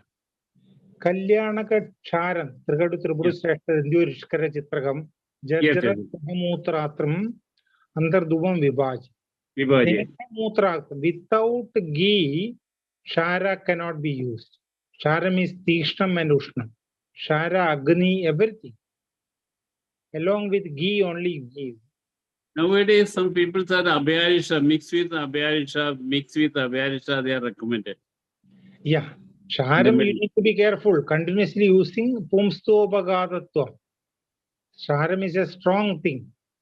So that's why it has to be mixed with ghee. Or some other time, some ghee has to go inside. Otherwise, this Ushna Tishna nature can trouble in long time. It's a strong thing. Like Agni Karma or Daha Karma. If you are not properly doing, you can have a burn. Like that, you are burning actually through Shara. See, whilst we nitrous oxide used, for piles treatment allopathy, they are burning. They are burning the pile mass. Same effect we are inducing through Shara. Even Snuhi Shiram, some people give in north and all. Internally, Snuhi Shiram can be given. Shara Sutram. In Shara, you are creating the thread. Because Sharam is an alkali, strong, Ushna Tishna thing. It will be good for Mamsa. Mamsa is Kaba dominant. Mamsa, it is good. But other Kaba dominant Snigdha related elements in the body, Dhadus also can be affected if it's not carefully done. That's why Shukra Dhatu can be affected. Pumsobhagadatvam as a complication of Shara is mentioned. So Shara, see, even we usually give Shara 1 gram. Churna we can give 5 grams. Kalyan Shara 1 gram. Usually I give it Sumara Gridam, so that you are in a safer mode. You don't create a trouble, no? Access may be going, but you may create some other difficulty.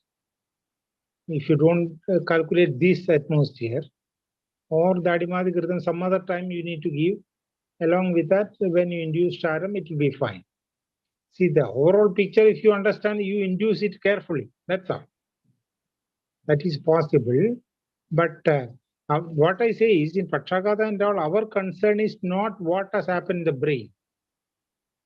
What has resulted in the brain? Vata atmosphere in overall body, maybe brain is used beyond your capacity. Mind is working beyond your requirement.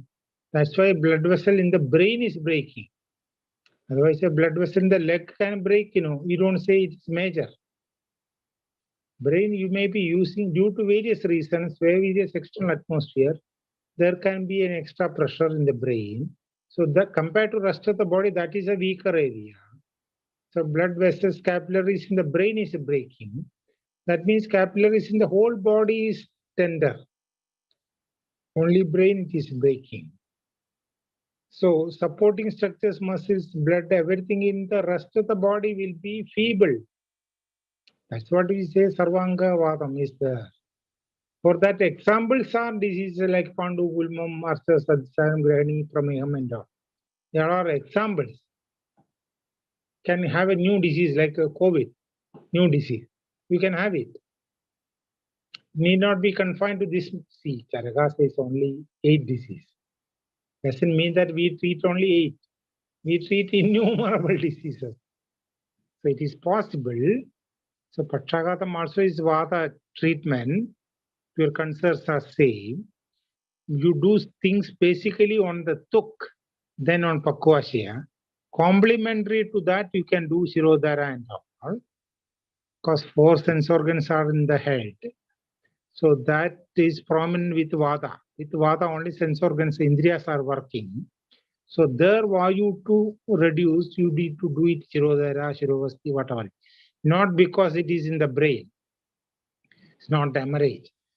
You do it, you make it Snigdha through the skin basically, then Vasti through the Pakvashya. These two are the basic structures which can maintain the Vayu.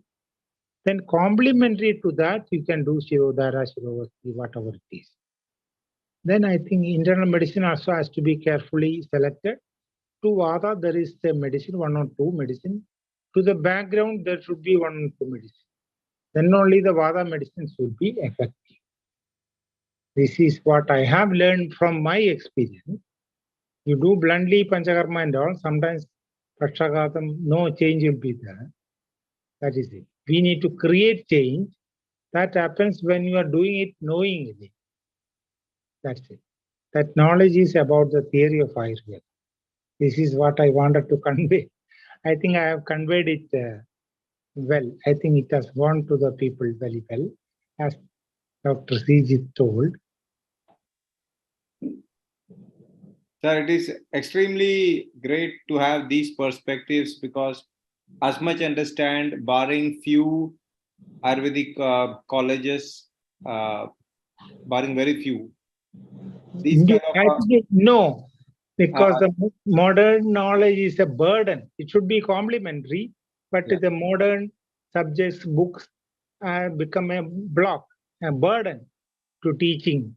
Every teacher, as a student, as a teacher, I have traveled all the colleges in India. So I understand modern knowledge has become a burden. You can have all modern knowledge. Rather, I was anatomy professor for 20 years. So I know what is what is the limit of that. So when I teach modern as such. I don't say it is wrong. That much clarity you should have in Ayurveda. That is it.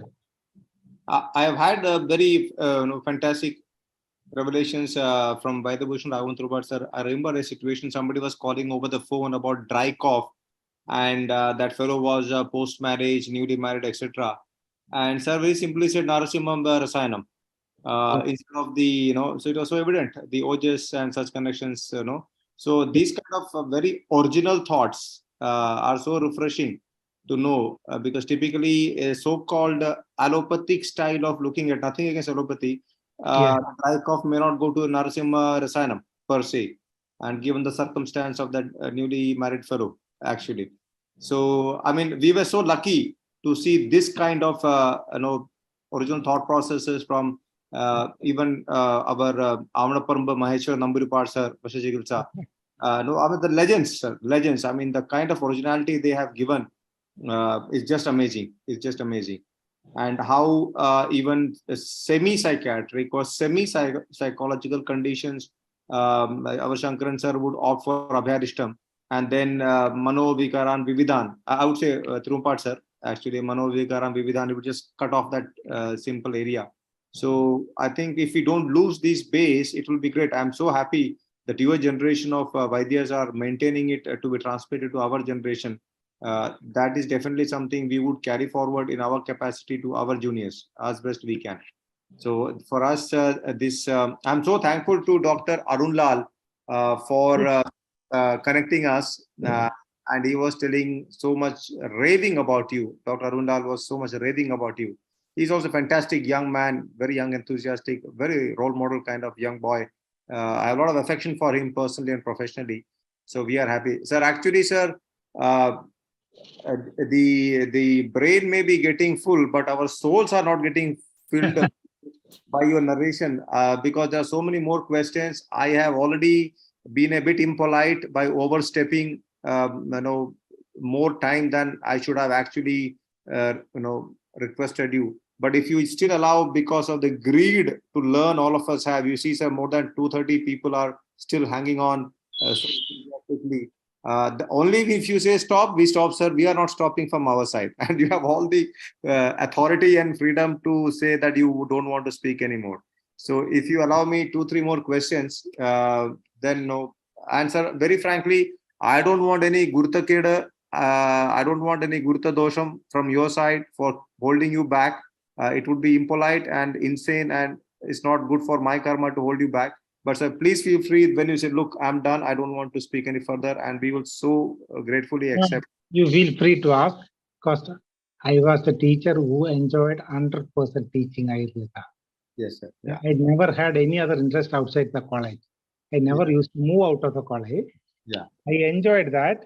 So teaching is always a passion to me. That's why I also went deep to that. Yes, sir. So please feel free to ask.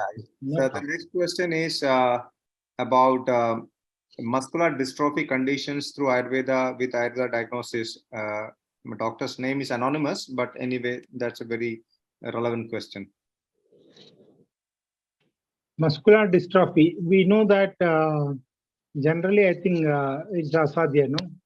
Yes, sir. Muscular dystrophy, one group may, I think, end up with 15 to 20 years. Another group, I think, around 35. Two varieties they have identified. But we have been doing it. When I was at college, I used to do it. Just because they don't have any option, they start with steroid. Then the disease is easily getting established. First few months you feel better, then it is established, completely immobile, very difficult, then you start going down. We had a twin boy, both having this, you know that there are muscular dystrophy associations where they share the latest developments and all.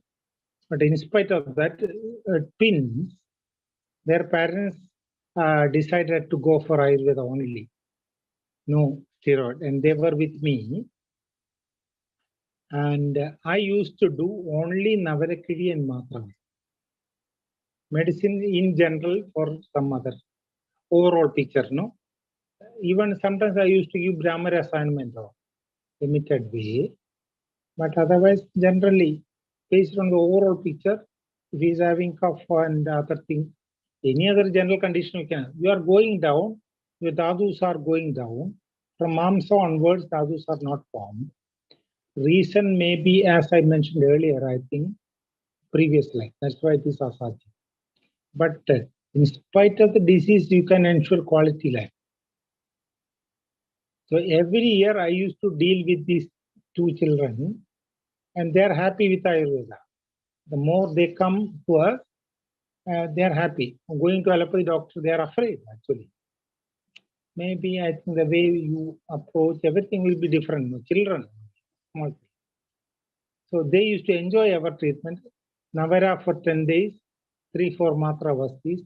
I continued for 10-12 years. They came to me when they were, I think, around 7-8 age. That time itself, mobility was not possible. They were bedridden. But one of the twins died at the age of 20, whereas their same age group, most of people died at the age of 15, 16, 17. One of them died, the other one is still living. I think 2 weeks back only somebody came and told me. Till 5 years back, they were taking treatment. Now it is in a very bad shape, but other boy is still alive, age 22. One of them died, but they continuously took this Navara for 10 days and 3-4 Matra Vastis for 10 or 11 years with me. So I did it. I had many other children also with me, but these are the people who stick with me. They know very clearly that after the age of 15 it's very difficult, but they decided to stick with me. This is what happened. I don't say it is curable, but the computer, food, everything is kept on the table. They are on the bed. They will manage themselves till the age of 20, 21 and all.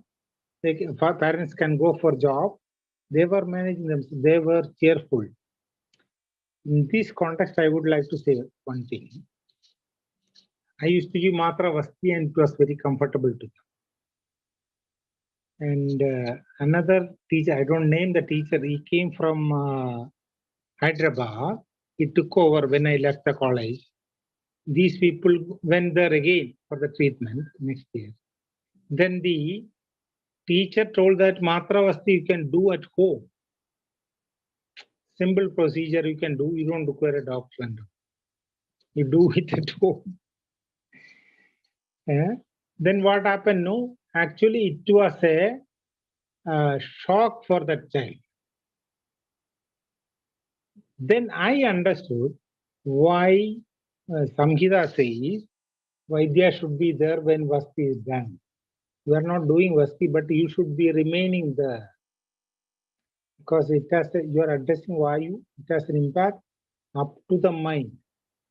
You don't know what is happening inside, even child can be easily afraid. Even for a Matra Vasti.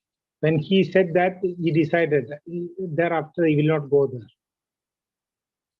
See, your words, how deep it is, how it implies, why Samhita says the doctor should be remaining with that. So, muscular dystrophy, some research activities are going on in Coimbatore also, Dr. Somit is doing. So, Somit was my student when I did these kind of activities in the college. So, he has seen that, what is happening, how changes are happening. They used to take care of their children, ensure that they are very comfortable, they are very pleasant in the atmosphere, no pressure is added. That we always used to ensure. Then only we go for Navara. You cannot be afraid with Navara, no. Even therapists, we tell them that you do it comfortably, entertain them. So that way we used to do it, and it happened in such a way. I don't say it can be cured. Certain disease by birth you get, that is not going to be cured, but you can have a quality of life in spite of the disease. And ultimately, death, as per Ayurveda, it's not due to disease. Some other factors are there. Whether you have a disease or not, when time comes, you will leave. That will be there. So, disease is not a cause for that. Even without disease, people die. Next is from Dr. Varsha. It's a kind of semi-medical, not Dravya based, but anyway, it's an interesting question. In Vata Upakrama, Trasana, frightening is indicated. However, in Vata Prakopa, Karna, fear, Shoka is indicated. What's the difference between Trasana and Bhi? Like there is a frightening and the fear. So it's for me, it sounded very classical question because a Dravya is not utilized. So that's why I thought I'll pick it up from the big list of questions. Yeah. Very good question, I think. See, in Prasudi, we say, Shoga, Krodha, Bhayodvega, Vega, Shraddha, Vidaranam, Kubeshanam, Tettanivasanam, Madhyamamisham. You cannot look into a deep well. Okay, it can create a fear. Fear can create a vata. It's not good for a pregnant woman. So how that is happening? Even a strong Rakta Nivasan means a red dress. it implies a strong feel, strong color. That is it, not the red. Strong feel. You cannot have it because inside there is a baby. You cannot have anything strong. You should have soft, mild. That's the meaning. Like that, Vatavyadhi, for example, hysteria it happened. Hyperventilation you can create. Suppose you think that you are going to die. Very strongly you think you are going to die. When you are in a corner, you are cornered in some condition, some case or whatever it is. So you feel very desperate. If your mind is very weak, you have left with no other option. So you can hold hysteria. This is what happens. You can hold on to your lungs. It can be tightened. If it is not addressed, you will die. It can be tightened and your breath stops. Hyperventilation can be there. Actually, through mind you create. That is what happens in hysteria.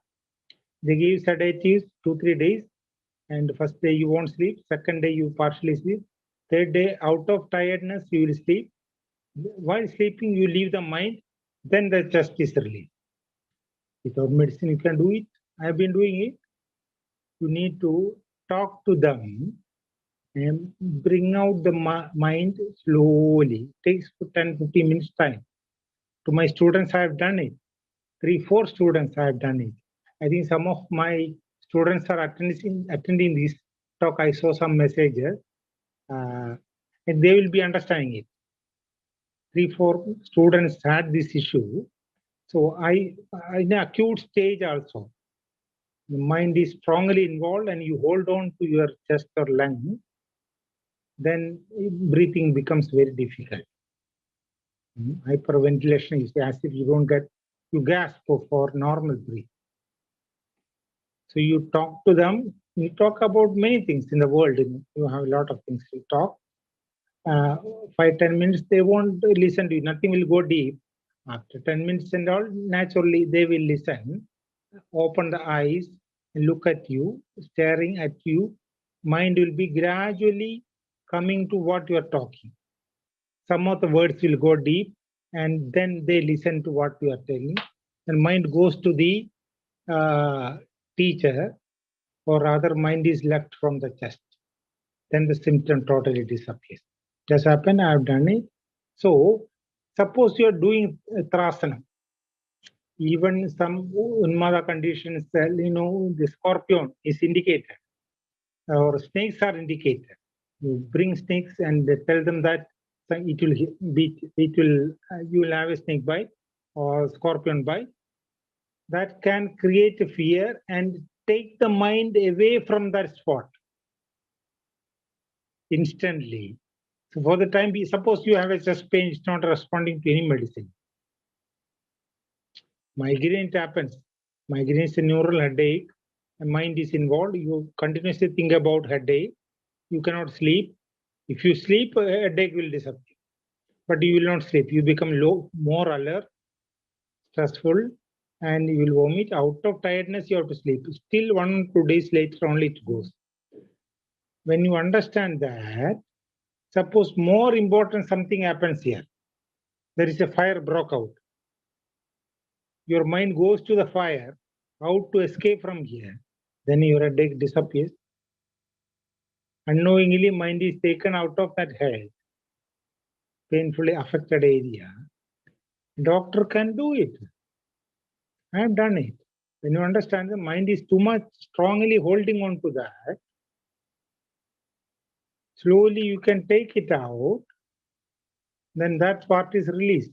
That part, Vayu, you are holding back through the mind. For the whole life, Vayu is making you live, and Vayu is held back through the mind. When mind decides that I will leave, I cannot live here further, you leave the Vayu and Vayu escapes out. Even though you have Nava Dwara, Vayu is not going out. Mind is holding it back. So that is what is technically death, not disease. One has to decide that I have to go from here. Then mind will release Vayu. This you can do it in some diseases. Psychosomatic diseases, sometimes you have to do it. Hysteria, you have to do it. I've done it. Many people have done it, many patients and all. Some people with heart condition, some people with chest congestion. Usually they go to Apollo and get admitted over 3-4 days. 1 or 2 times when they came to me and had it safe, I managed. Even my students, I managed. 3-4 students I had, definitely. Yeah. So, Trasanam, you can fear induce. Olden days, Unmadam is managed, I have seen directly. People beat actually with strong sticks and all. You need to create fear so that mind can move to some other direction. So that is done in olden days. Now also we can do. Many diseases are psychosomatic. Symptoms are physical, but provocation is through mind. That is why Abhasmara is explained in the context of Manasika Roga. Abhasmaram is not Manasika Roga, physical, neurological, but provocation is through Rajas and Tamas, through mind. 26 years, Rakesh Lingampalli, 26 years old, male, complained of unable to stand for more than 5 minutes, associated with shivering, history of fall from a height and fracture L1 vertebrae 3 years ago, underwent spine fixation. How can we approach this case? Yeah, if spine damage, if the spinal cord is touched because of this L1 bone, if there is an injury, I think it will be more difficult. Direct injury, even if one cell is damaged, the regeneration may not be so easy. But if it can be compressed due to inflammation at that time, the nerve conduction may be poor. In that typical Vata Chikitsa, you can create a result. You need to do it very slowly, especially Shastika Pindasvedam will have to be induced slowly. And Vasti, Shira Vasti, and I've done it for that. If that has damaged, touched the spinal cord or any spinal nerve, few cells would have been died. That dead status you cannot reverse. Whereas with inflammation, you get spinal inflammation just after the injury. Due to that, spinal cord shrinks and further conduction gets affected. But that shrinked status will continue. That will be reversed when we do the Vata treatment without disturbing too much because the bone is already fixed. So it cannot further press against the nerve. No? So if you do typical Vata treatment, in that Shastika Pindasvedam will be a better option. Shiravasti will be a better option, provided all other parameters are fit into our calculation. Doing Vasti and all. No? So it can respond. It can respond. Abhigadad Vayu. Abhigadam, Dhadushayam and Abhigadam. 2 ways only you get Vata nature. Dhadushayam is easy. Abhigadam is more difficult because it can create a structural damage. So there is Dr. Manoj Singh Baghel requesting guidance how to tackle with the Parkinson's disease. I know it's quite an open-ended question, nevertheless. Yeah, very major Vatavyadhi. Of course, even according to the modern science, when I was a student, I used to tell 25th cause is stress for them. 25th causative factor only is stress. Of course, midbrain and dopamine content is the concern. They supply dopamine. As long as you are healthy, dopamine will do the muscle coordination. You are comfortable. Usually 1 year only you are comfortable. Then you go down. Dopamine will not work. You increase the dose, still it will not work. Entire muscles go down. Respiratory muscles are affected. Then you are finished. That is how it happens. What we see is it is a Kevala Vata Vyadhi. Sangraha talks about it only in Ashidhi Vata Vitara. Kevala Vata. You don't require Pitta Kava Dushti to create this Vata. Or rather, just Vata can be created through mind. So it need not be 25th factor. It can be first factor. Chinda Shokam Payam. That's what I feel in my understanding. Then, of course, it is Vata Jigisa Sneha Hasvatam and Vasti.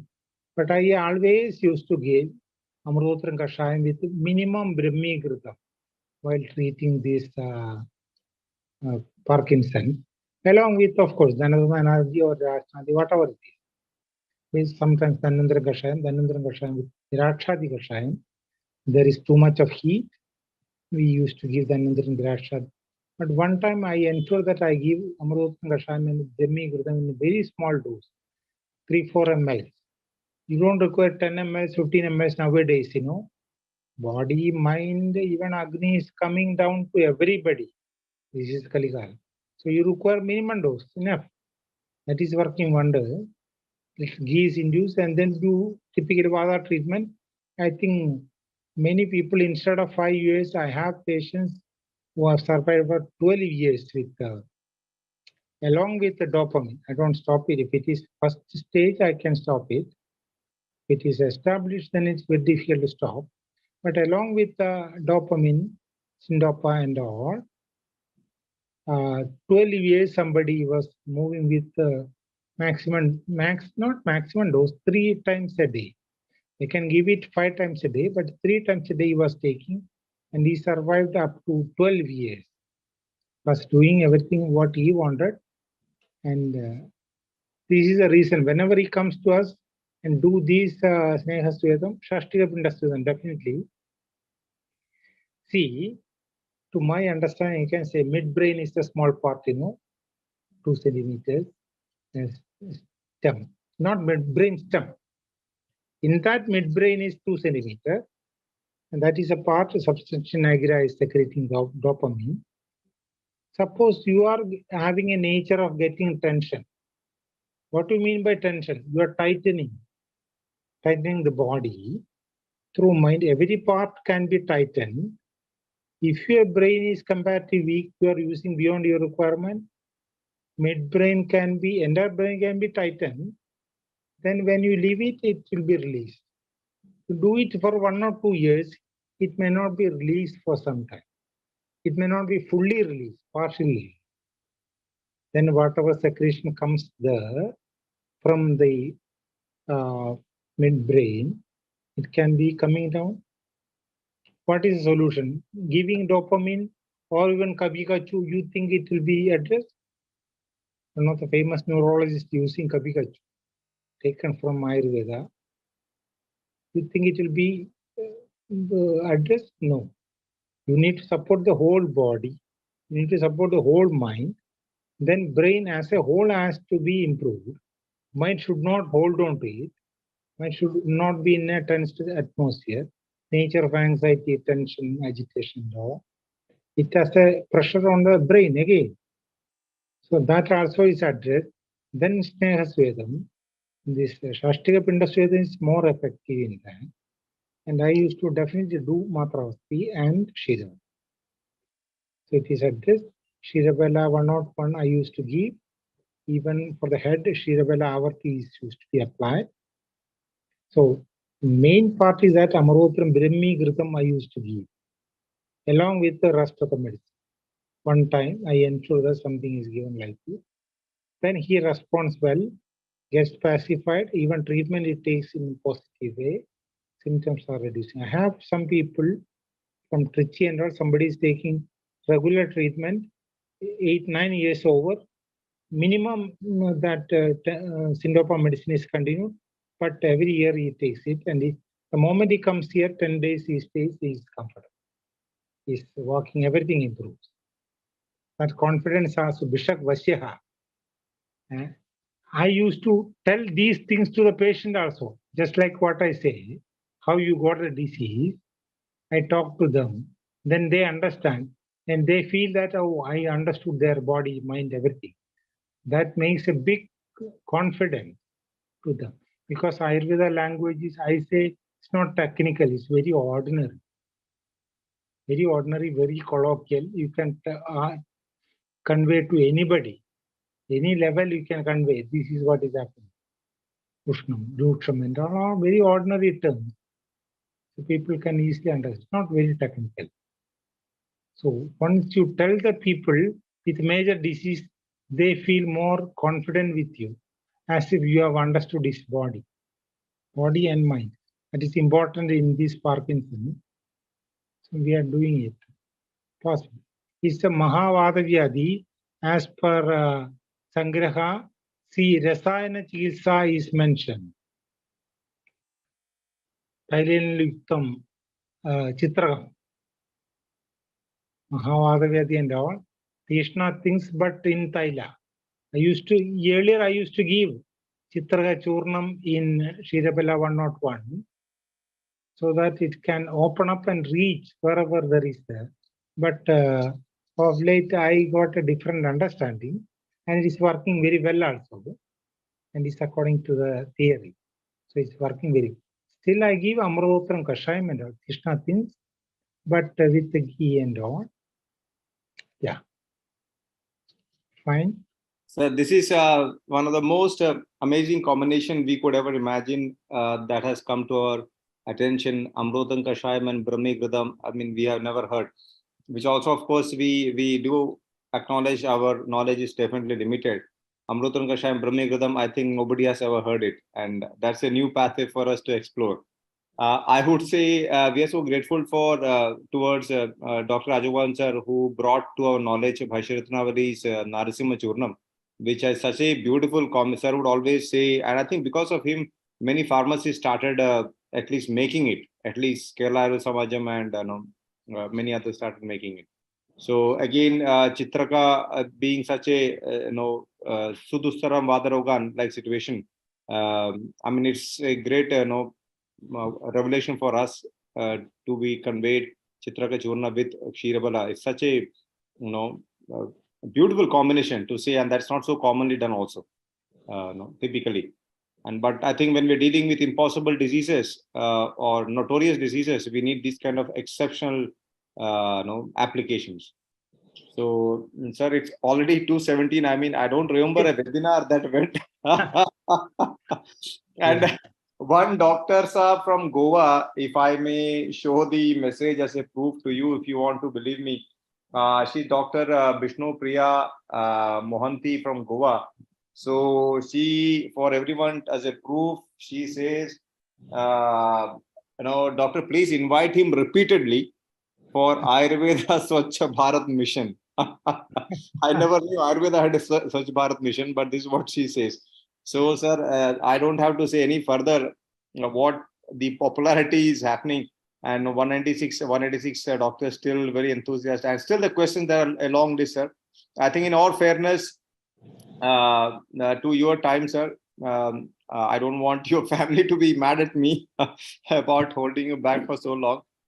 Sir, one or two more questions and we will call it a day. And I can't thank you enough. You're such a senior and you're obliging so much. And I don't want you to feel I'm extracting your time. No, it would be like a misuse of a generosity. But Dr. Deepali Ghadge, can you guide us on complete tear of ACL?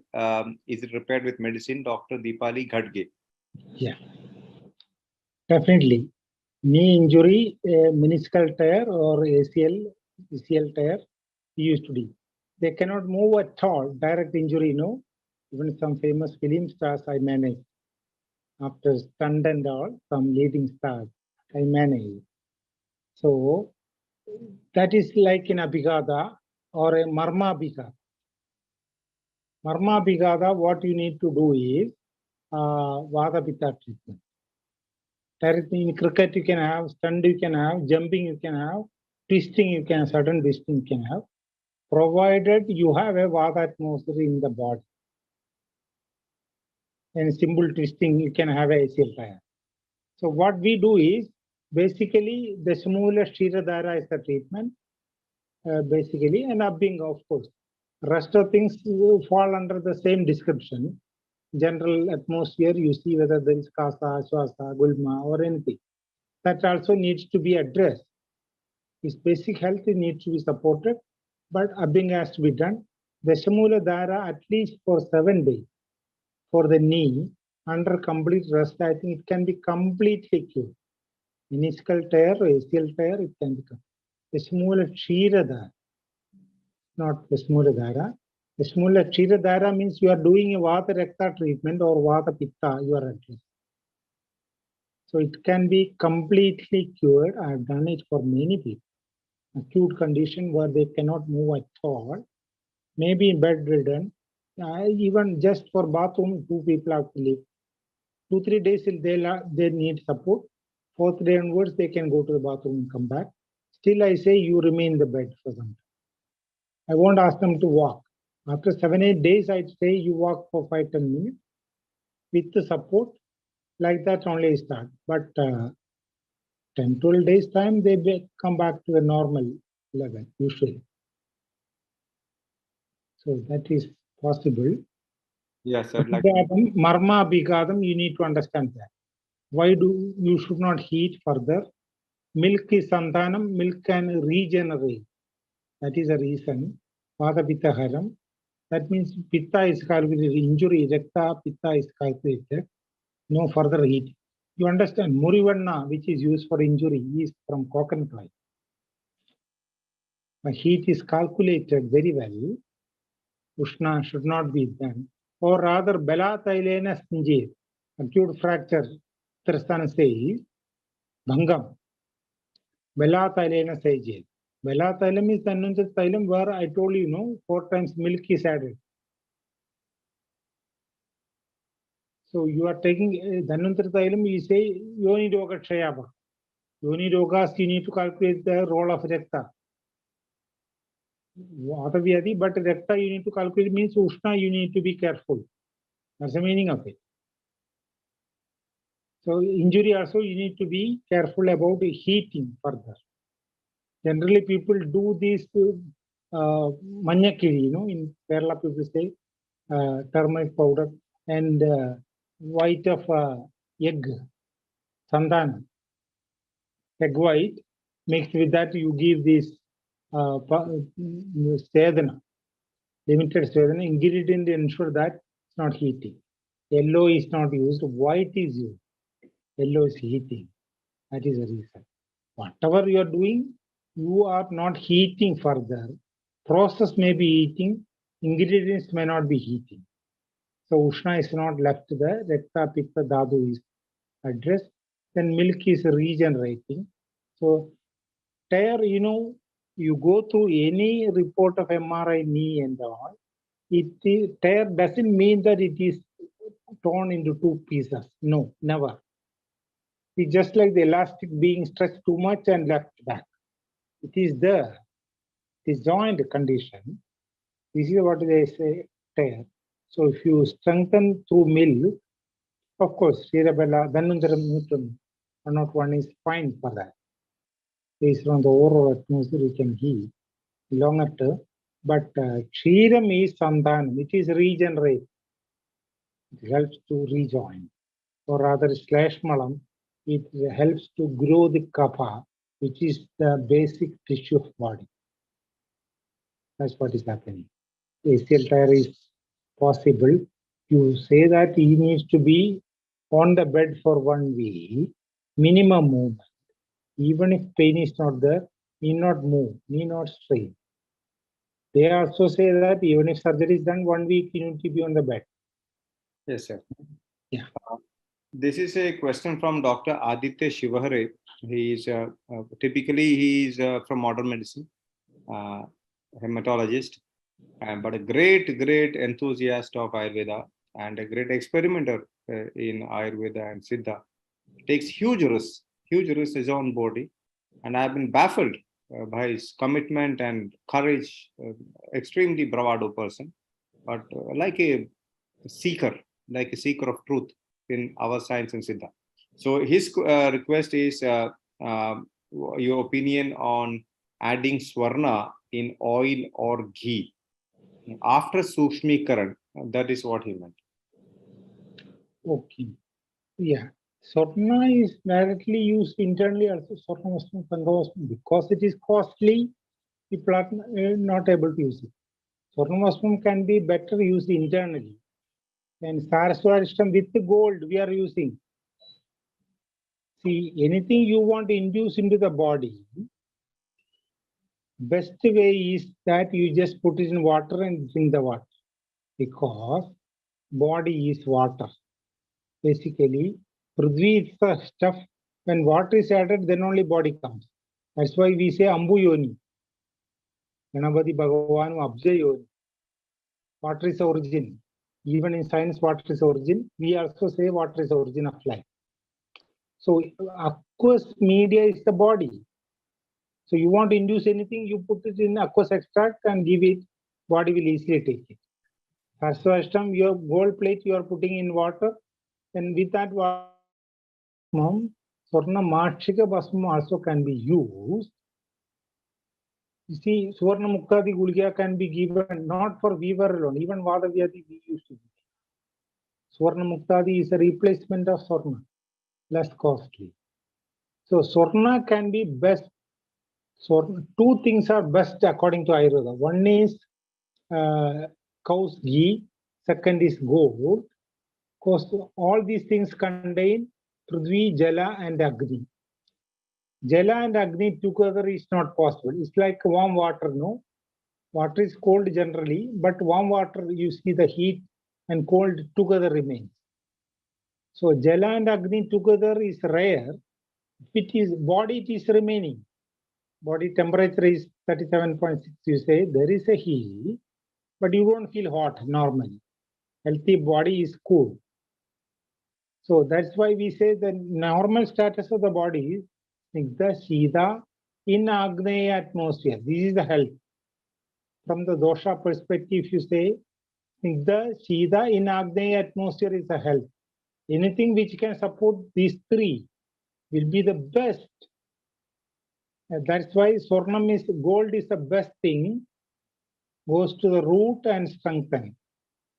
Then it is ghee. You see, if you see the Ashtangradhyam, every chapter, 90% of the treatment ends with a ghee preparation. Even Jwara, Upalya Gridam is there, Prameha, which is Kava dominant, still Anundra Gridam is there, because through the Grida, you are establishing the physical health. So Prakriti Sthapanam is the treatment, and you need to give it's not symptoms. When symptom goes, you need to create the earlier status of health, for which ghee is the best thing. Even in Grahani, we say Nehameva Param Vidya Durbalan Ladiva. Nobody will give ghee to that. But once the rest of things are adjusted, then ghee is the best thing. Pandu, Amlam Levanam, Pitta, Kava Dushti is there. The Adimadikridam is the first medicine mentioned by Pagbada or Charaga. So, Gridam is the best internally used to establish physical health, which is nothing but Prithvi, Jala and Agni, so that Vayu can move smoothly inside. This is the healthy status. So, any Dravya having Prithvi, Jala and Agni together is rare. One is cow's ghee, second is gold. These two will be the best things according to Ayurveda. So, gold is also induced internally as Tangavasmam. If you want to use it superficially, put it in the water, boil the water, that water can be used anyway. Saraswashtam we are doing, Saraswashtam with the gold. Or below the level of gold, Swarnamatchikam is there. In medicines we are using it. Yeah. So, Yes, sir. That's fine. Thank you, sir, for such a detailed narration. Now it is 2:30. We will call it a day, and I'm sure people would still be loving to listen more from you. And I am optimistic if you would oblige after 2 or 3 months, whenever it is suitable for you, to again, really, to again bless us with such unparalleled thought process. And I thank your gurus before I thank you, I must say. We must thank the Guru Parampara who handed over the knowledge to you, and thank your patients who gave you these lessons in real life. And obviously, thank to you, sir. We are very, very grateful. Very, very grateful. I don't remember when was the last webinar that went till 2:30. I don't remember. But anyway, it's a sign of progress that 166 doctors are still with us in spite of 2:30. This simply shows the huge appetite we keep for knowledge and experience. Very, very thankful. There are a lot of questions still there, sir. But obviously, I need to be practical. I wanted to make sure that some very striking questions are taken into consideration. And Dr. Anju, shall I request Dr. Amaran sir for the final comments, if sir is here? Yes, sir. Good afternoon, Dr. Jayakrishnan. I must thank you, sir. After a long time, I No, think. no, we are thankful, sir. We are grateful. I think, We are very I think grateful. you are very fantastic. It's initially say KT. KT means knowledge, truth, Jayakrishnan. Why is the knowledge? Sir, last 4 hours, continuously, how much knowledge you are beautiful. It's just like an encyclopedia, Yes, sir. Jason. Yes, sir. Sir, Where even in the what? movie, we get up in between, sir. Even in the movie, we get up in between, but not in this. Last 4 hours, which subject fluently, and you are starting from the oils and the vada and all the aspect. That time you have mentioned that this oil is benefit good, but nowadays, in my starting my practice, in my factory, is including AVP, or 150 oils are manufacturing. You know, now it's only 110. Yeah. More than 30 to 40 oils not withdrawn from the manufacturers because nobody is prescribing the medicine. Yeah. Now we are also including olden days, the Balagulicha, every people are using, all the Vaidyas are using. Yeah. Now the Balagulicha is not using. That time you are mentioned which oil, Sahajradi, what is the benefit? And you are very wonderfully that Sahajradi, you are using Mada also. What is the beautiful knowledge where we are using? So more than some oil, they are mentioned 8 to 9, 11 indication. So your specific, each indication is best one for the Sila. Krishna, Rusha, Legu. Beautiful, Jayakrishnan. This type of the knowledge. So my request, you arrange some writings that this knowledge you can book. We are ready, sir. We have one magazine. We can only voicemail. Don't give this type of, we give the voicemail. We can arrange the publish in books outside the magazine. After that 10 or 30 or 40 publication, we can arrange a book also in cost, free of cost, sir. Thank you very much. Deep knowledge. Thank you. We were Shishyas, all are God bless. That is my thought. Thank you. Thank you, Jayakrishnan. Thank you very much. I'm very happy to see you again. Thank you all. Thank you all. Next week, we again join to learn more and the process to make us better and life of our patients also much better. As I say always, Desh ka jeet ho, Desh ka hit ho. Jai Hind.